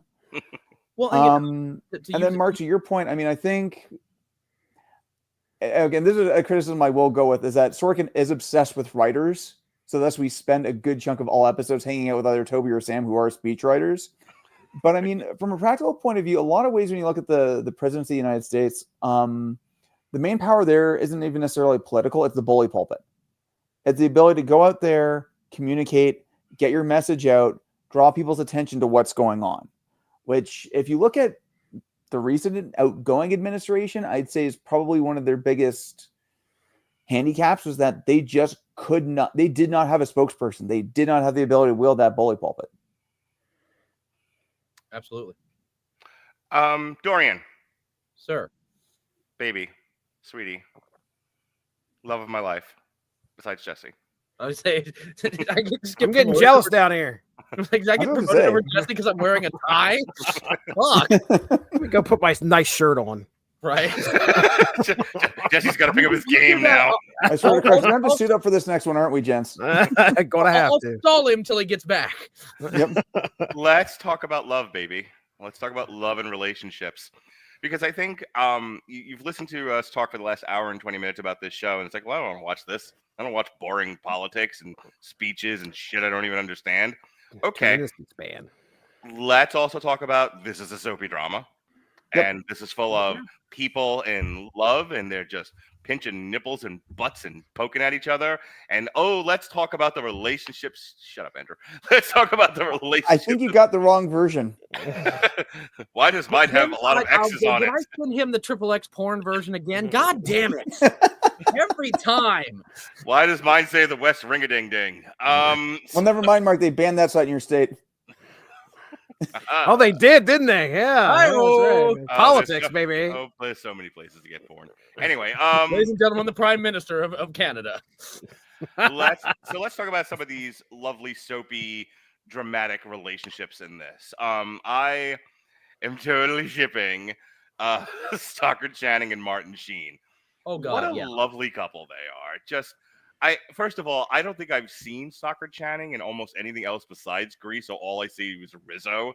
And then she comes in the first episode that I see her, where Martin Sheen has got the flu and he has multiple sclerosis, and she has to have a scene with John Spencer, and she has to be a wife and take care to have a doting wife. And take care of Martin Sheen, and she's doing that thing where the wife knows you all too well, better than you know yourself, and she's like, okay, go back to work, and then he nearly falls down, and she was like, that's right, go back to bed. There's so much. It's so funny because you wouldn't think of this as like a sexy show, but it is a sexy show. And it's a sexy show because there's a lot of sexual chemistry coming out of like the woodwork in this thing. It's just oozing between so many different characters, male and female, male and male, female and female, because you don't have to be having sex to have sexual chemistry, ladies and gents, film class. There's so much going on in between each individuals that, yes, you can get caught up in the wonky political talk. But what a lot of time, my God, every scene with, let me make sure I have the actors right. Every scene with Bradley Whitford and Janel Moloney, like I sweat now. Like, so, it's honestly with those two, it's the old joke of, would you two just bang? I swear to God, every scene. I got to jump in on this. So I'm as big of a West Wing fan that I've actually listened to the entire, not quite official, but basically official West Wing podcast called the West Wing Weekly. It was actually done with a cast member, and they talked to everybody. When they did the last episode, they literally got the entire cast together in a theater in Washington. And so it's got a lot of really good background stuff. Shit, they had Lin-Manuel Miranda remix the West Wing theme for it. Oh, wow. It's actually really good. You'd think that it wouldn't be, but it's actually, the song slaps more than it deserves to. And there's like a whole... If it doesn't have Aquafina rapping in the middle of it, I don't care. Please keep going. Well, Lynn is rapping, not Aquafina, but anyway. There's a lot of West he doesn't care. Hang on. What's it happening in the room where it happened? The room where it happens. The room where it happens. This wouldn't be this podcast if we didn't sing at least once. Actually, there's the bingo card. Pull out of my fucking chair doing that. Compromise, close your nose and hold your eyes. There are a lot of West Wing Hamilton crossovers. There's a whole other there's pages for that one. But anyway, talking about Janel Moloney, when she was brought in, basically they had the whole conversation of, well, what's my motivation? You are madly in love with Josh. And that's what she was told. And that's how she played that character the whole time. Oh, wow. I love it. I love a good flirt and I love a good scotch for my Jewish friends out there. and she does both so well. She scooches and flirts at the same time, and he's like right there for it. He like whether they bang or not bang, or he's just like, I like the flirting, I like the scooching, I like a little bit of the pinch and tickle. Let's keep doing this. And like every scene with them is just like, Well, like I mean, you look it's forward so to good. like Josh can annoy you, and he's kind of that character you love to hate. Like not as much as Toby. Toby's the one like. I feel like one of the greatest things about, and I'm gonna get to the relationships. Hang on, I called Robert President Bartlet because of I have you trapped, and now I must regale you with some bit of arcane knowledge. I've fucking been Josh in that scene where I'm like, oh my god, please get me out of here. Like, no, I will now do plugs for the next hour. Fuck you, Robert. However, I would say even like the better analog is I'm Josh and Robert is Toby. And and because that's right. I look at Toby and I think Sam the Eagle from the Muppets, where he's just kind of walks in, you are all weirdos, and just fucks off. All right, go ahead, Dorian. No, that's you're absolutely right. And see, Robert, you got a new nickname now. It was Bitchy Yoga Mom, and now you're Sam the Eagle. Oh no, he's been Sam the Eagle. He's been the Eagle for years. He's been that way for a while. So Bitchy Yoga Mom was the new one. Fair enough. Yes. No, all the relationships with this are fantastic. Even the kind of cool bromance that we have between President Bartlet and John Spencer's character. Oh yeah. And the beauty of it is it makes us we either all know or have a relationship like this, or we want one. Like I believe it's, and I'm sorry, I don't have all the episode names memorized. So Andrew, if I'm wrong, please stop me. Do we do it? Do we do? Sorry, go ahead. Concentrate. There's a scene where they do the State of the Union, which now I'm thinking is in season 2. He shot from time to time. Yes. But there's a line from President Bartlet. It's like, do you have a best friend? Yes, sir. Yes. Smarter than you? Yes, sir. That's your chief of staff. And so again, that relationship is fantastic. That's that season. Yeah. Right. And if only they knew the Secretary of the Agriculture was going to try and take over Sunnydale. Right. And I'm sorry, I saw Buffy before I saw this. So he's standing there. It's like, this is the one that's going to cover, the White House while they're having the State of the Union, just in case they all get blown to hell. I'm like, don't do that. He's the governor. He's going to turn into a huge snake. Then we got Sarah Michelle Gellar in here, and that's just the paperwork alone for that. Okay, so actually, fun quick note on crossovers. There's a wild theory out there that basically the West Wing universe is also the MCU. Yes. So at one point in the past, the MCU, there was a President Bartlet. Mm-hmm. Oh, and wow. Clark Gregg, who shows up later, is actually just Coulson before he got recruited in the Shield. Oh, look out. But yeah, no, it's again, the relationship is fantastic. I love now I'm gonna cut because I keep switching between like their actual character names and their real life names. Josh and Donna are hilarious. Oh, yeah. It was just like, did you know? Like, again, there's no reason for her to say this. She just slides up next to him in the walk and talk. And very quickly, Andrew, I thought about doing the same thing of like taking the computer and like walking myself through. Yep. Take a walk with me. Their relationship's awesome. CJ Craig and Danny Bonaducci's reporter is something that does pay off after time. But since you brought up Stockard Channing and Martin Sheen, the reason, in my opinion, and again, being the young kid of the group here, the reason that in my opinion, that relationship is so fantastic is that's goals. You want that wife who's smarter than you. You do things better than she does. She does things better than you do. There's that balance point where she's not afraid. And they've been together for so long. They've had kids together that she knows when to go. Yeah, sure, knock yourself out. Go back to work. Dorian, I want my Stockard Channing.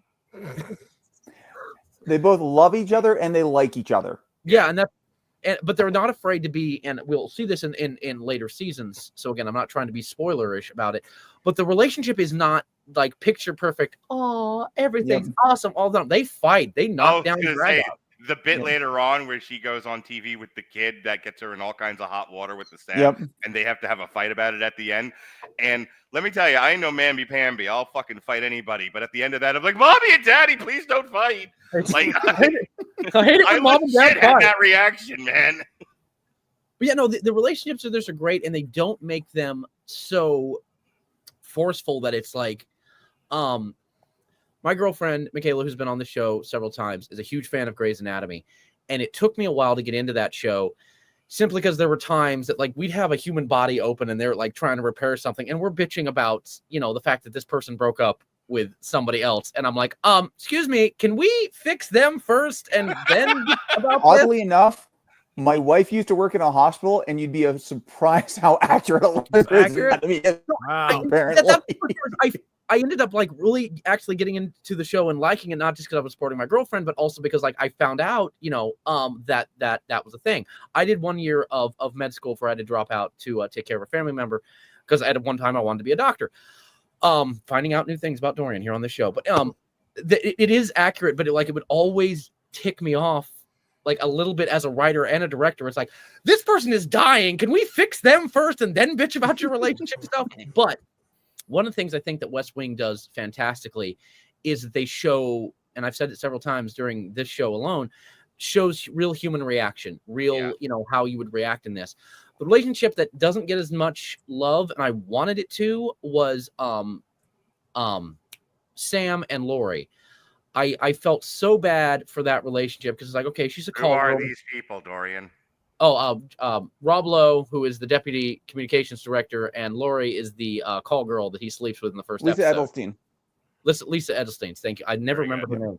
I always want to say chief of medicine Cuddy. from House. Yeah, Cuddy. So it's like, Cuddy. that's who you are. Sorry. But no, it's the pitfalls of having a relationship while working in, as I already said, a minefield that is the West Wing, which is politics, I think is handled so well. Josh and his ex-girlfriend's relationship, where they're like, you can tell that there's still maybe some love there because they work so well together, but they're so the same person that it would never work. You know, we have these flirtations. I mean, and again, this is more in the future seasons, all of Toby's ex-wives, which you could make a fucking clown parade out of. Sorry, I keep looking down at Andrew. I was like, I think this is right because of how I saw the TV show, but like he's the master of the TV show. So it's like, if he starts nodding, I'm like, okay, we're good. Yep. Like being the president, looking off camera going, did I do that right? Yeah. Okay, cool. Yeah. Get the teleprompter out. Right. I want to get the other friends in here, Jesse and then Andrew. Let's talk about some of these relationships. What I brought up, my favorite is Josh and Donna. Oh yeah. But also Martin Sheen and Stockard Channing have such wonderful chemistry together. You know, CJ and Danny, I think is the reporter's name. Yep, Danny. They have some cute flirtations. But I love the fact that he never stops being a reporter. You know, he doesn't sell out for the girl. She doesn't sell out for the boy. They have principles, but they are also people with feelings and private parts and all of that. And it's just wonderful. Yeah, they do. They have them. Just ask Howard Stern. Listen, talk to me about some of these relationships that jumped out at you. Okay. Well, I mean, go first. Well, here's one I'll just throw. As far as relationships go, let's talk about the president and the vice president, because that doesn't seem to beat. I mean, I'm all about the love here, but it just feels like there is a big divide between these two, and it really, as far as the first season goes, like we don't get a lot of answers as to why. I was gonna say, that argument they have where he was like, I'm the hall monitor, is some of the best stuff in the season. Yeah. Yep. As far as relationship goes, you know, this should be like the central relationship on this show. The president and the vice president should be getting along, and they don't. Oh, you're talking about the vice president. I was thinking about, you were talking about him and John Spencer. No, I'm talking about him and not Tim Math. No, it is Tim Matheson. Oh no, my God, that bit with him and the vice president was like, why do you hate me? And it's like, because you shouldn't have made me beg. My God, I've been there. I've been Martin Sheen in that scene. Well, also, I want to shout out Spencer real quick with the whole, like, you know, me and my buddy. That is the president of the United States of America. Well, yeah, I know it. Then refer to him as such.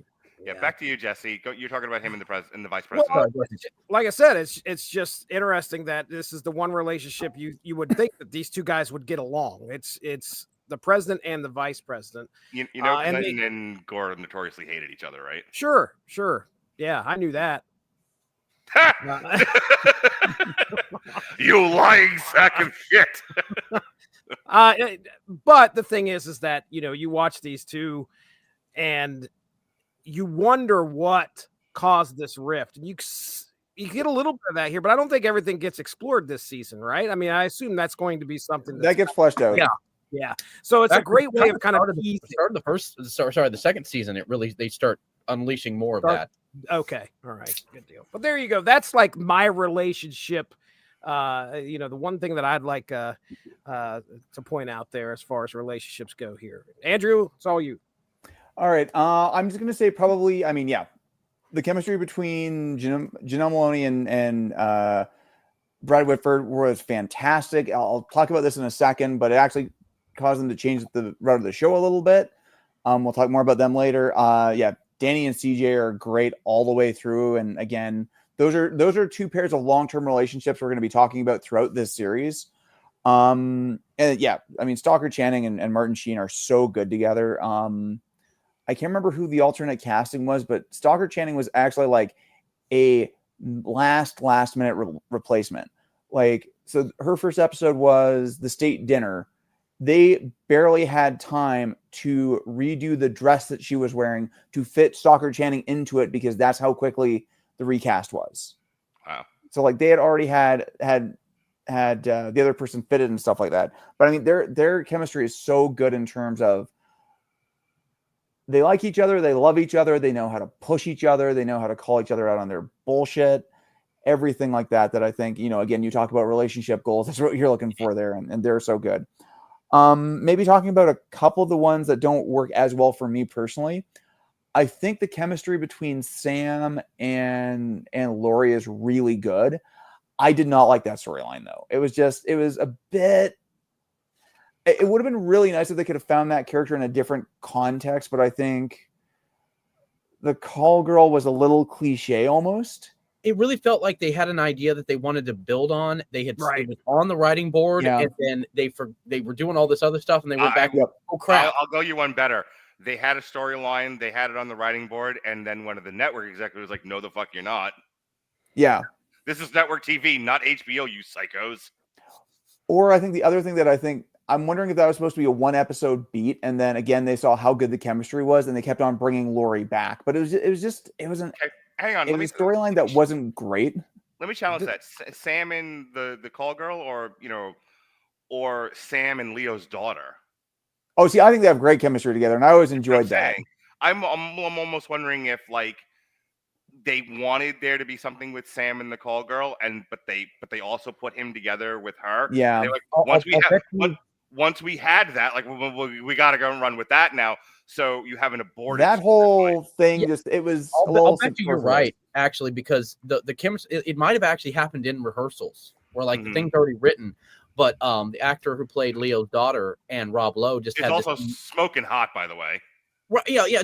They just had this bouncing chemistry that the writers and directors went, crap, we already planned this over here. She has this really flirty / twattiness about her that I simply adore.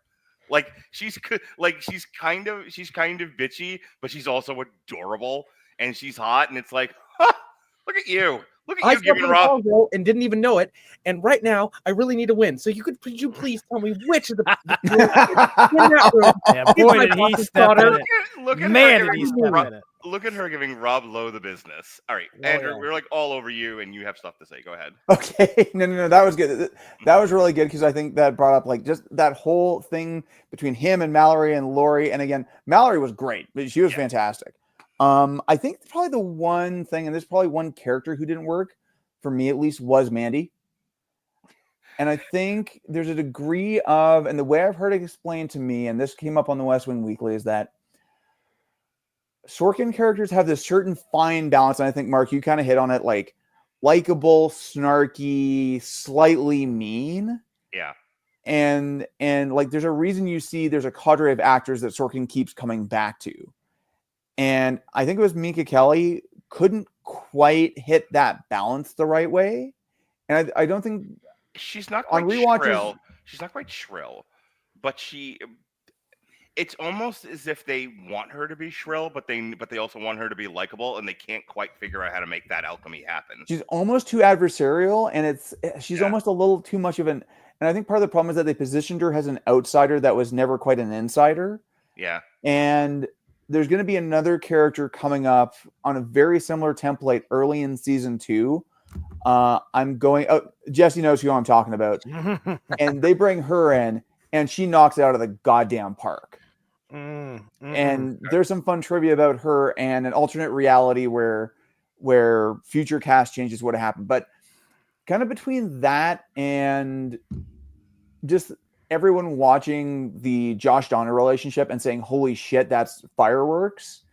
That kind of led to that character, Mandy, leaving the series. Okay. And I'll leave it at that. I want to stick with you, Andrew, because we're in the last death throes of this podcast. Yep. So everybody brought, I'm sure, stuff that they wanted to talk about, but it's my show, so we talked about what I wanted to talk about. But now we're up to finally your Mark. Fucking diva. Less than 30 minutes left. It's finally your turn. Now, so Andrew, your burning desires, things that if you don't talk about, you'll be mad at us. What do you got? What am I gonna head? Just because I had to go look through it, I have to shout out the one episode Alicia and I obsessively rewatch, and the one character that we will rewatch every single time, Lord John motherfucking Marbury. He is so much fun. Sorry, I thought you were the butler. It's so funny. Well, so did I for the first couple of weeks. The only thing I remember him in is he's the sheriff of Nottingham in Robin Hood Men in Tights. The sheriff of Rockingham. Right, and he fucking makes me laugh in that every day. Like his shit with Tracy Ullman always cracks me up. So I see him here, and he's playing a dramatic part and a serious part, and then he has a bit where he has to say something really sarcastic, like, "Well, as we know that I went to Yale and I went to Princeton and I went to that's why I'm absolutely stupid." Yeah, so I'm incredibly stupid. Leo wants to punch him in the face so bad. Like you could just tell he wants to end him right there. Trust me, when the character comes back, it's the same thing in a future season. Oh, it's great. Like, Lord Jordan Marbury, and you see everybody's like, "Oh, Gerald!" Oh God. We don't allow people to smoke in this part of the world. Oh, in this part of the world, we encourage it. But anyway, utility character, anytime he comes on, is fantastic. There's some great episodes with him upcoming. That whole episode is kind of fun because I think it also gets into, I think we got to talk about CJ for a second, because I think Allison Janney is, again, MVP, fantastic actor, great in everything she does. And I mean, CJ is such an interesting character in terms of even getting away from Danny, which, I think, again, that's a great relationship with great chemistry, but her role is such a conflict because I came to appreciate her character more after the episode where Josh has to handle the press corps. Oh, yes. It is dental surgery, so she can't talk. Yes. It is, and we get to see a lot of it is demonstrative of how dealing with the press is a skill, and if you don't have it, don't do it. Yeah. Well, exactly. I love Allison. Janney, like he's on the screen and he's talking, and you just see her like banging her head, like just let me die. Well, and even that conflict in terms of her own personal ethics between what she has to tell people what she can and can't. So going to the start of that episode, Lord John Marbury, where she walks in, is there anything else I should know? Oh no, absolutely not. And then she goes out there, finds out later that oh yeah, this invasion had happened. And then she kind of, rightly or wrongly, is basically making a big deal of it, because it's like, wait a second, either you don't trust me or they don't trust me, but you've just kind of taken away my credibility in front of these people. And that's one of the key things I have. Yeah. I got to call out Dulé Hill. Charlie, even at this stage, really, really good. A character that I think, as we go through the seasons, I think Aaron Sorkin admitted this, was always criminally underserved. And as he goes on, they just start weaving in these single liners 2 and 3 with him. And I always wanted a day in the life episode with Charlie, but Dulé Hill is always fantastic. We talked about John Amos a little bit. I mean, I've read a couple of stories and, through the military history stuff about the personality of really great commanders who can really inspire people. And I think John Amos particularly kind of evoked that in terms of both having that great authority, but also that great kind of interpersonal relationship ability where it's like, again, the gays in the military episode, he walks in, grabs a curler, and then kind of waxes poetic for a couple of minutes, and again, just kind of fantastic. Love he just other kind of than like ghost in and out of that room, just like, I'm gonna drop this pearl of wisdom, I'm gonna take my donut, and I'm out. Oh, exactly. And I mean, yeah, I mean, I've really enjoyed talking about this season. I'm not gonna lie, season 1 is probably not my personal favorite. 3 and 4, 2 is really good. 3 and 4 are absolute gold, and then 5, 6, and 7 kind of have some ups and downs. But I've thoroughly enjoyed this conversation so far, guys. Well, Andrew, really quickly, since we've been talking about this, you're saying Dulé Hill is some of his best scenes, and I don't want to spoil it for the other two who haven't seen it yet. But if I just say to you, Dulé Hill in the bar scene, yes, you know what I'm talking about. Yep. Yes. Okay, and so did Jesse. Fantastic. Was that season 2? It has to be because I saw it. I know what he's talking about. I'm It like had to be 6 season episodes 1, yeah. into season 2 or season 1. Is it season 1? I'm pretty sure it's season 1, but it's before him and Zoe really start dating. Yeah. Okay. But yeah, season 2, it's even season 2's first episode, which I know we're going to get to in the next episode of this, but season 2's first episode, and actually first 2 episodes, excuse me. Yes. Because it's a 2-parter, are just some of the best television and writing I have seen in a long time. So Dorian had to deal with me on the triple feature that he hosted on Dick Tracy, The Phantom, and The Shadow. And so there's poor innocent, rosy cheeked Dorian, with his lolly and his pigtails, and he's skipping merrily through the podcast, going la la la Tim Burton, la la la Danny. Mark, we're finding out way too much right now. And then the cloud of Mark Radulich came overhead, and there was shadow and lightning, and he had to hear me go on a rant about how much I fucking hate Danny Elfman, and everything he's ever done, because it's the one goddamn note over and over and over again. So the first couple of episodes of this show, goddamn almost lost me. Because, and this is one of those things where I think it's like a network television thing. The music in the show in the beginning, it's like almost like that Law and Order opening theme. Yep. Without the dun dun in there. So like they take the bass out, and it's just this flirty, fairy kind of Danny Elfman. First couple of episodes are like on a MIDI keyboard or something like that, and then they get the proper like full. Yeah. I swear, I was like, if I have to listen to this fucking score the entire 22 episodes, I'm gonna kill Andrew. I'm gonna make him take me ice fishing, and then you're going in the fucking water. Don't worry, you get Yo-Yo Ma next season. So they seem to get past that at some point, but yeah, those early episode scores drove me right up the fucking wall. Dorian, are you good, Andrew? Because if not, I'm gonna. Oh, you know what? I'm just gonna call it right now. Last one, In Excelsis Deo. Christmas episode, basically. Obviously, great episode. I'm just gonna warn Mark and Jesse. If you guys see a Christmas episode, just know that people walked away with Emmys as a result of that. Oh, okay. Because that was literally kind of the joke for a while, where it's like, okay, who gets the Christmas episode? Because they're getting the Emmy. Nice. Dorian, yeah, great episode there too. Your burning desires, things you want to talk about, and you'll be mad if we don't.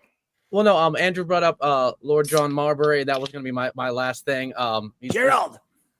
Charles. No, again, I still love the line. He calls me the butler. Well, I thought you were the butler for the first couple of weeks myself.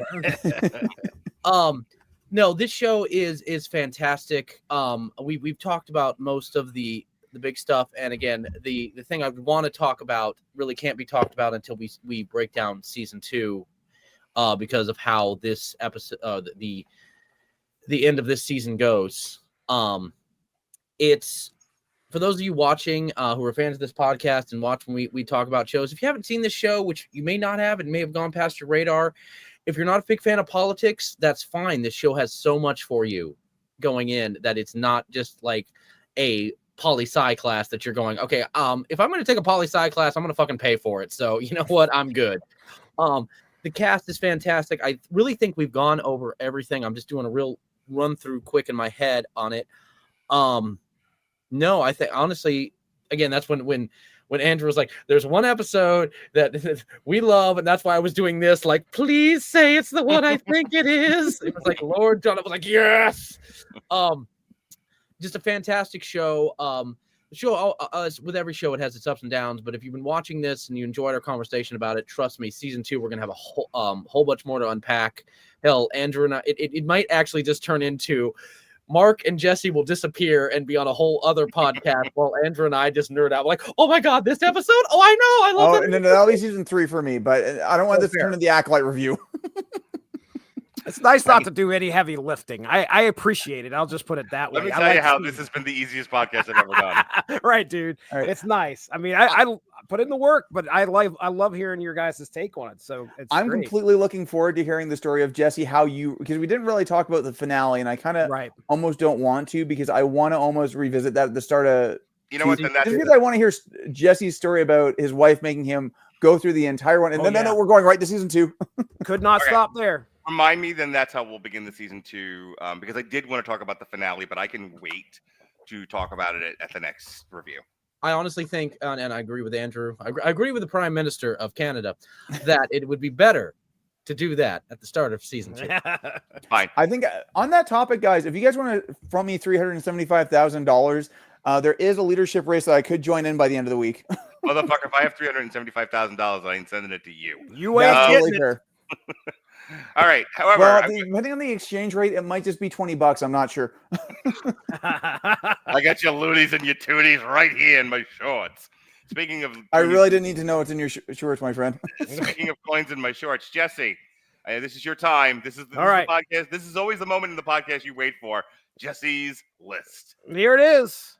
22 quick hits. You guys ready? Ready. Lay it on me, Big Daddy. Okay. See, I just said ready. I was just kind of trying to balance you up. He had to make it weird. Hi, So- I'm Mark. If we met. Let me just say that the walk and talk, I had no idea that was a phrase that existed until Andrew Graham explained said that. In our chat, I was like, man, they do a lot of walking in this show. And then he's like, welcome to the walk and talk. And I'm like, oh, that sounds like that's actually a thing. And it turns out it is a thing. So yes, I did learn. So real quick on that one, and I will shut up. Okay. At some point, Jesse, I don't know where you're located at, but as a film student, I know how they do the walk and talk with the camera, stuff like that. If you ever want to see how that looks, and from the other side of the camera, not just what's being captured on camera, it's hilarious. It's gotta be freaking insane to try and keep everybody in.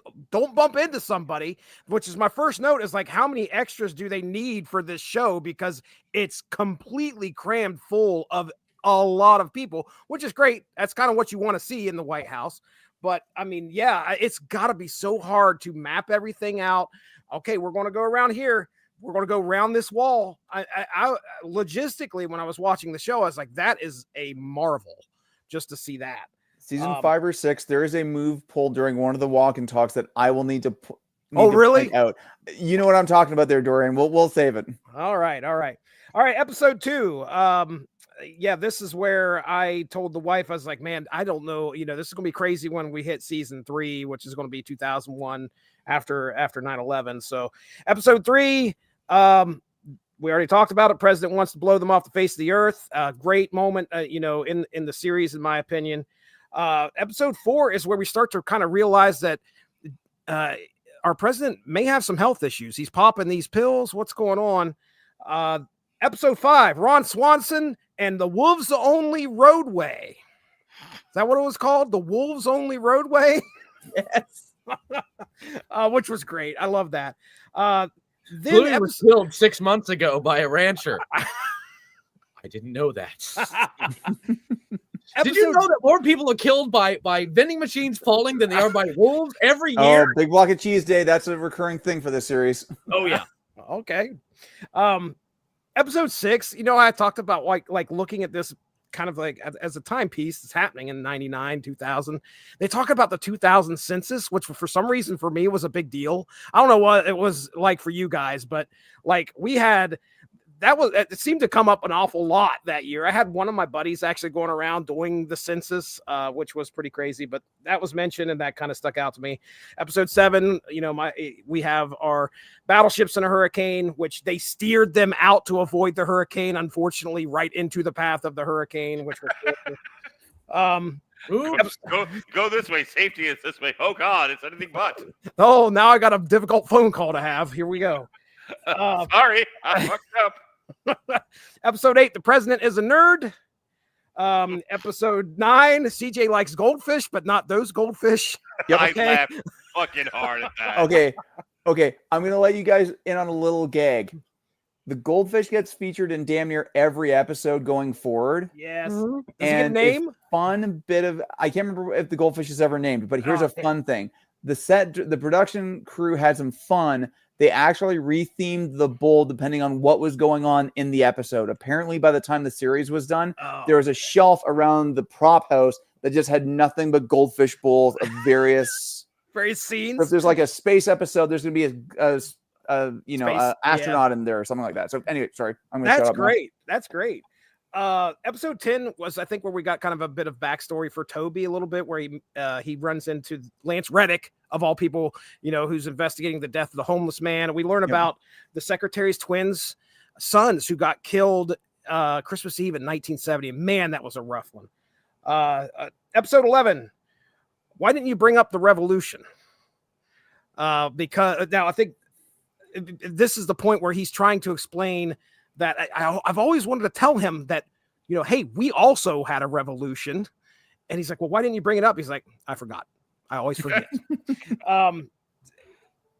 Then episode 12, we find out the president has MS.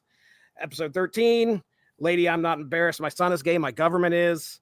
Episode 14, that's a hell of a thing. This is just my note. It's a hell of a thing to have power to stop a death and do nothing because you can't. This is I believe, where the man's he's got the death penalty, and he's going to be put to death. And it's, if I remember correctly, he has the opportunity to do something, or he could. And there's a lot of people that rest with that on their head, that they could do something like this if they wanted to. But if they did, it would make such a statement that, it really hit home. Like, these are people that have to deal with these decisions every day. And if you're a regular person, you just don't do them flippantly. This shit weighs on you, Episode 15, Josh and his man spreading. He's sitting there at a conference or whatever, and he's like the guest, and he's giving the talk, and he just cannot stop spreading his leg. Then we have episode 16, the Hoff. All right, the Hoff shows up at the I don't know if you guys remember Jay Leno and all the Hollywood elites there. Mm-hmm. Episode 17, just be wrong. Just stand there in your wrongness and be wrong and get used to it. I believe that was. I want to use it one day. I don't know if I have the courage, but I may. We don't get to say that line in our own personal lives enough. I may use it in my couples therapy. There is a lot of lines I recycle. Don't tempt the wrath of the what's it from high atop the thing is like number one for me. Okay. All right. Episode 18, I could take George Washington, by the way. Just to let everybody know. Episode 19. It's funny how these are all quotes from Bartlett now. Episode 19.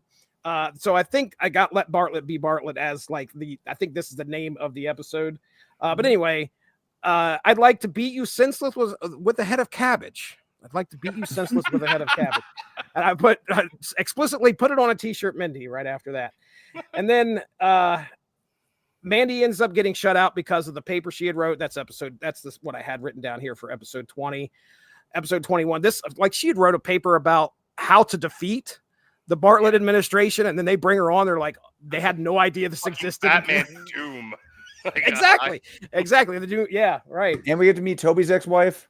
Oh, yes. All right, and then episode 21, we're getting right to the end of it. I got really heavy notes here, such as pretty convinced Leo's secretary is on the spectrum. Margaret is fantastic. Yes. I cannot wait for her, and the whole email thing just cracked me up. I'm like, boy, oh boy. The only thing that was going through my head was a Weird Al song called Virus Alert, and I was like, oh geez. Anyway, Aaron Sorkin has no idea how email works, and he comes back to it several times. Like, it comes up in the newsroom. It's like, no, I've never heard of an email system like that, man. And then finally, episode 22, Josh forgets he doesn't have a chair and it completely falls on his ass. I don't know if you guys remember that. But Marlee Matt, how do you say her last name? Yeah, Marlee Matlin. Oh my goodness! Welcome to the show. I was gonna say, I think Mark was the one who was giving. She's a fine-looking woman. There you go. My 22 quick hits. I had a really good time. I am enjoying what I'm watching here. It's fun to watch. These people try to deal with these big decisions that are being made. Not only, throughout. You're not just making these decisions lightly. They are historical decisions that are sometimes being made. And to watch people be people, that's kind of what we get here. People being people making these tough decisions. So I'm having a good time, guys. Yeah, I enjoyed the conversation tonight. I want to, last thing, a very brief thing, something I thought about as you were talking, Jesse, kind of pinged it.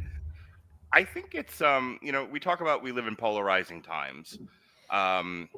Robert and I have talked about sort of the dying days of civility, of being able to politely disagree with the people in your world.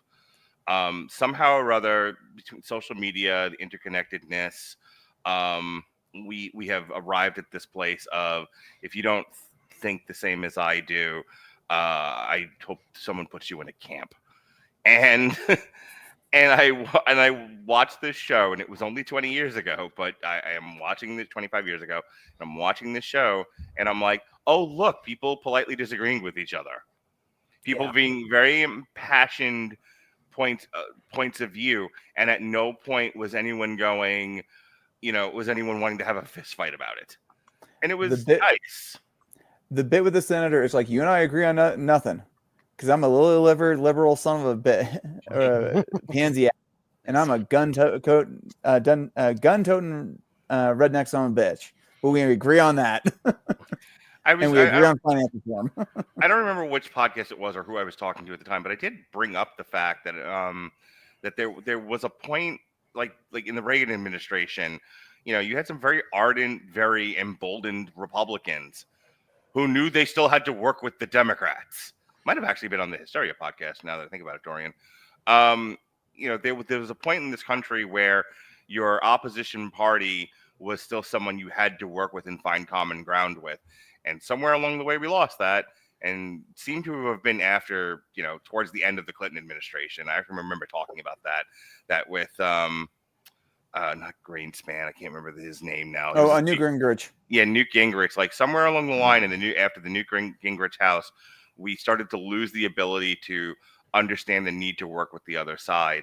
And it was nice to watch this show and be reminded that working with the other side is exactly what we need to be doing. Yeah. So I'll just give you guys a chance to respond to that really briefly. Go ahead, Andrew. I was going to say, that's probably something that this show does pay attention to, and it kind of charts it. Maybe one other thing I'll address, right? Because I think it talks about kind of the lean of politics and how politics evolves, especially as you get into the culture of, at the time, Crossfire, some of the TV news stuff and things along that line. I will give one thing. I know, Jesse, you brought it up a couple of times. I'm hoping I'm not spoiling anything too much for anybody, but in this version of the world, there is no 9/11. Oh, okay. So they do deal with other similar issues. They do bring up that. In a lot of cases, that's a choice. It would have been really hard. I mean, there are definitely shows around that time that dealt with it. I mean, the one I think of, again, from the John Wells series that did it fantastically was Third Watch. But again, a different context. They do definitely deal with a lot of terrorism-related items or storylines as the series goes on. Okay. So they shut down basically the main storyline to talk about. Yeah, Isaac and Ishmael, which is an episode unto itself that I think we're going to need to dedicate some time for in season 3. Absolutely, and it needs to be, in my opinion, and I'm sure Andrew will agree with me. It needs to be a good 20 minutes of a round table between all of us. It's interesting. I think is the best way to say it. 7. That's fair. I will give you 7 minutes. That's all you get. I give you 60 seconds, Admiral. Divide that by 4. How many? Okay, wait. All right. That depends if you put the Ivan at the bottom half of the hour or the top. All right, I threw something out there, Jesse. Any thoughts about that? Oh my goodness. We were talking about help me out here. What was it again? I threw. I was participating in this conversation and then I completely lost what we were talking about originally. It was nice of the show to remind us about the power of working together. Oh even yeah. when you have opposing points of view. Right. And that's kind of goes right back to kind of what I was saying about how this feels like a very rosy world that we're in here, because I was expecting a lot more darker themes, and I think a lot of it is because, you know, if you take 1990s me and you compare them to me now, there's a lot of cynicism that I've grown over the past 25 to 30 years. A lot of expectation of things just going badly. And I don't know if that's just because that comes with age, or, you know, I'm not complaining about my life or any way like that, but yeah, I feel like these are people that are trying to work through their stuff like, you know, people should. It's not how people do things though nowadays. That's for sure. It feels like. So, I mean, I agree with you, Mark. Yeah, for sure. You're expecting somebody to throw a punch or something. I'll give you the last word on this story, and then we'll go into plugs. I absolutely agree with you. The loss of being able to work together. I used the term several times during the show, bipartisan. Is I think we've forgotten a very strong line from Shakespeare, which is from The Merchant of Venice, when Sherlock says, "Hath not a Jew hands, hath not a Jew eyes, organs, dimensions, sensations. If you prick us, do we not bleed. If you tickle us, do we not laugh." With that in mind, we as American people have lost the ability to be like, hey, listen, I may not agree with you on this, but we agree on this, and we can work together. Just because I wear a different jersey than you do doesn't mean that we can't, at the end of the situation, no matter who wins, who loses, shake hands and say good game. That is something that as a country we have lost. And it's something we have to reclaim. It doesn't matter if you're a Democrat, if you're a Republican, if you're independent, if you want to vote for Mickey Mouse, which in many cases would probably be the better idea, is that we are all, and I come back to the Shakespeare quote here, we're all humans. We all have eyes, sensations, dimensions, organs. If we keep complaining about there not being a better world, when we are unwilling, because we're not unable, we are unwilling to work with our fellow men and women in the world because of, oh, well, you're under the Republican flag. Oh, you're under this flag. I agree with Jesse when he says that this show does kind of come out in a more rosy way, which is a problem. But it's also television meant there to be for entertainment, to be an escapism. And that's one of the things in this world, especially these days, even though with the show being 20, some odd years since actually only about 15 years since it's ending, that we need to take from, and that we need to take into our own personal lives, is we can work together. There are things we all do agree on. It is merely the minutia of it, of how we want it to succeed, that we disagree on. Well said. Well, folks, on that note, vote for Dorian. No, on that note, that is our show. That is our show. That is our review of The West Wing. I want to take a moment here and really thank Andrew. It takes a lot to sort of get me out of my snobby bubble when it comes to television. Like, again, movies, I root around in the trash can. Oh, look, I found a used sex doll. Let's go with this. Like, that's me with movies. Like, so I will watch anything. I will talk about anything. Poor Robert had to talk about The Last Showgirl on Monday. More on that in a moment. But when it comes to television, it's like, no, I don't want to watch this. I don't want to watch this. I watch this one sliver of TV, and that's all. So anytime somebody is brave enough to deal with me and my asshattery and say, I'm going to shake you and make you watch the show, you'll be better off for it. I'm a big enough man to say thank you. I appreciate you pushing me out of my comfort zone. Oh, you're very welcome, Mark. And I will admit, I definitely had, after getting a couple of messages from you from the first 2 or 3 episodes, he's not enjoying it. Well. What have I am done? really glad you enjoyed it. Yeah, guys, I've really enjoyed this conversation, and I think, this is the start of the path. We got quite a few seasons ahead of us, and some really interesting stuff to talk about coming up. So, cool. Thank you. I can't wait to see what man I'm going to be in 2026 when we're done with this. Is that when it's going to happen? 7 months or the end of 2025? It's going to be not quite that long, sir. Okay. However, no. But right after this, we're going into the newsroom. I was going to say we continue this Aaron Sorkin journey. So yes, for a little bit, because I wanted to torture you.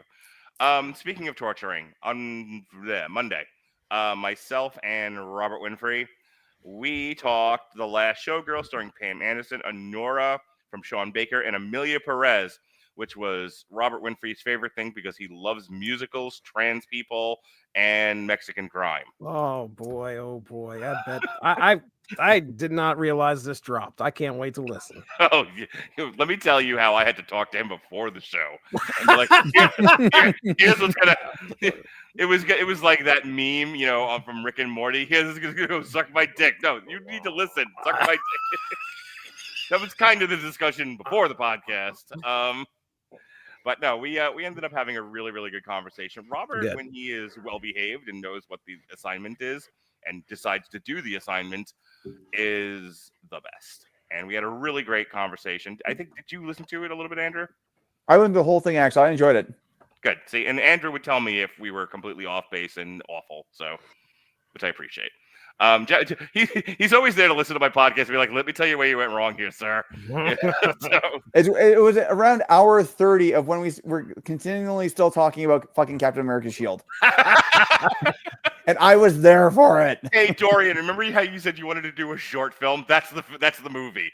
I was there 1,000 years ago when we started talking about the ownership of America's shield. The movie's a 6-hour debate over who owns Captain America's shield. No, I feel like Andrew's having a whole Aslan moment right now. Like, do not cite the deep magic to me, witch. I was there when it was written. Yeah. All right, Dorian, you need to go find the Falcon the Winter Soldier review just so you can suffer the same way we did. Right. No, again, if you must suffer, humanity must suffer with you. Oh, yes. Speaking of suffering humanity, Alexis did a review of Creature Commando with Jason Teasley, which surprised the shit out of me. That was this past Tuesday.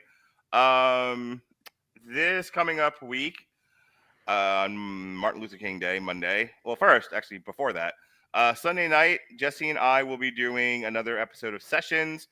Andrew, you'll find this funny. I didn't realize Pellinor Fields had one L, so I'm spelling it with 2 L's. Just I'm thinking it's Pellinor Fields. So I do all of my art. I do all of all the graphics. I get all of my lyrics with 2 L's. Yes. And then when I'm all done, I have all my elements. I have all my mise en place. I go to look something up, and I go, "Oh, that's 1 L." I'm changing it. Mark, you know what we say to that second L? Don't make Mark Radulich part of my cabinet. Mark, do you know what? There's only one thing to say to that second L on Pellinor Fields. Death!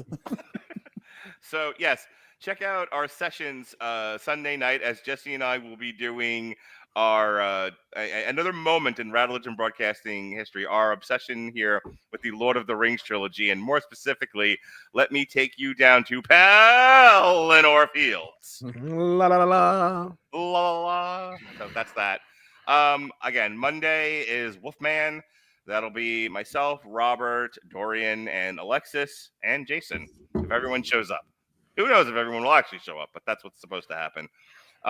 Speaking of showing up, Alexis and some dork will be reviewing Skeleton Crew. And and then on Thursday, a week from tonight, the Metal Hammer of Jukebox is back. Michaela gets everything she wants because she knows how to batterize at me and get what she needs. So she needed to talk about Gwar, so that's what we're going to do. On the Metal Hammer of Doom Jukebox. The First Lady can hear you, you know. I said nothing wrong, and I don't care. So I said nothing wrong, and I don't care is the phrase that pays here on the Radulich and Broadcasting Network. Jesse, show us where it's from. My goodness. Well, recently on the Source Material Comics podcast feed, you could hear us talk about JLA Year 1. 12 issues came out in 1998, I want to say it was. Mark Waid at his best, dropping some fun JLA tales. So that dropped on the Unspoken Issues podcast this past Monday. And then previous Monday and this upcoming Monday, so it'd be the 6th and the 20th. The 6th, we had City of Bane Part 2. And the 20th, we've got City of Bane Part 3. We're going to be finishing it out. Nice. Why? What is going on? I have no idea why I look like that. All right, there we go. So yeah, Andrew, I really hope you are enjoying our discussion about City of Bane, and I appreciate you being so patient. I haven't actually listened to the first part yet, but I read it around the same time and thoroughly enjoyed the book. All right, awesome. So yeah, you can check that out. Me and Alexis did get together there on the 7th, and we talked Hell of a Boss with David Wright. We had a good time discussing that. And then I think as far as I think that's it. I don't really have anything else going on. All right. Dorian's back to tell us where he pisses from. And I'm sorry I missed the end of that. Jesse got a weird privacy error thing that said that the connection was not secure. Uh-oh. All of a sudden. Google being weird. I mean, I said at the start of the podcast that the FBI kicks in and you know. I was going to say, yeah, this is there's law enforcement involved now. Way to go. Right. First of all, Andrew, let me thank you again. You and I need to be friends. I know you've been on podcasts before, but I really want to friend you on Facebook because I think I have. Maybe double check your. I think we have too. I need to double check. But thank you so much for bringing this show up. It's something that I'd rolling around my head, honest to God, asking Mark about. But I was like, there is no way he's gonna let a 27-year-old try to convince him to do West Wing when it's like when he's gonna look at the math and go, "You were 2 when this came out. You can shut your whore mouth." I don't have time for you and your nonsense, child. Right. But no, I really appreciate this, and Andrew, thank you again for bringing your ideas and thoughts to this. I really appreciate talking with someone who also is a fan of the show, because honestly, you have no idea how few people there are. Like, you know, my ex-girlfriend who watched it with me, like I said at the start of the podcast, yeah, I can talk to her about it, but you know, it's one of those getting able to talk to it with someone who knows the show and loves it. I really appreciate it. And I know I'm supposed to be plugging myself, but I really wanted to thank you. And I'm really excited for season 2 and beyond. Thank you, Dorian. You're very welcome. Thank you. But no, for where I come from, and Mark, I'm sorry, I have to give you bad news. Frankie Pictures might be shutting down, becoming a lower conglomerate. So for the time being, we are Dorian Price, videography and photography on Facebook. If it needs to be filmed, it needs to be photographed, it needs to be edited, we want to make your dream a creation. And since Matt Kettner, who's also been on this show, and I joked about making a presidential poster where we're going to be running for office, where it was going to be Price Kettner 2028, we're ready to believe you. But yes, it's there's several shows I'm coming on toward. The Wolfman, which Mark already talked about. Some more interesting things that I sadly cannot talk about right now due to NDA, which I hate my job sometimes because I want to come on this podcast and talk about, like, oh my God, we're gonna do this, and it's like, and I can't see. I was say, but if you're getting an NDA, that means you're working on something pretty damn cool. So true. But for those of you from the St. Peter, St. Louis area, there is a big film coming out that I cannot give the title to. It is called the working title is called Walk in the Woods. I will be the director of photography on that. And it's going to be a very interesting, very fun. I want to call it a mixture between a comedy and a drama, and that deals with something that all of us have at least heard about once in our lives. So we're very excited to bring more of that to the Radulich Broadcast Network. And hell, maybe if the film does well at festivals, some of the people you're seeing around you might be reviewing it, and I'll have to sit back and go, okay, so this is what they think of me. All right, cool. No, that's fine. No, fuck you guys too. And scene. Or excuse me, Mark, you've told me I always do this wrong. I'm done talking. Perfect. Well, folks, thank you for joining us here on TV Party for the Lowe of I My don't Life. plug anything? Oh, fuck. Yeah, sorry. Wow. There are people on here. The person who makes this whole Canadian? thing happen, the one who had the idea. The Canadian does stuff. Don't forget about us. We're not going anywhere. We took turns jerking you off. Now shut up. No, go ahead. All right, here to tell you where he rolls around in his pajamas, Andrew Graham. Oh, thank you for keeping it a little more modest this time, Mark. So I do train at Havoc and Esteem Martial Arts here in Calgary, Alberta, Canada. Available on all of your major social media platforms and things like that. Also, since it got brought up about people in public service.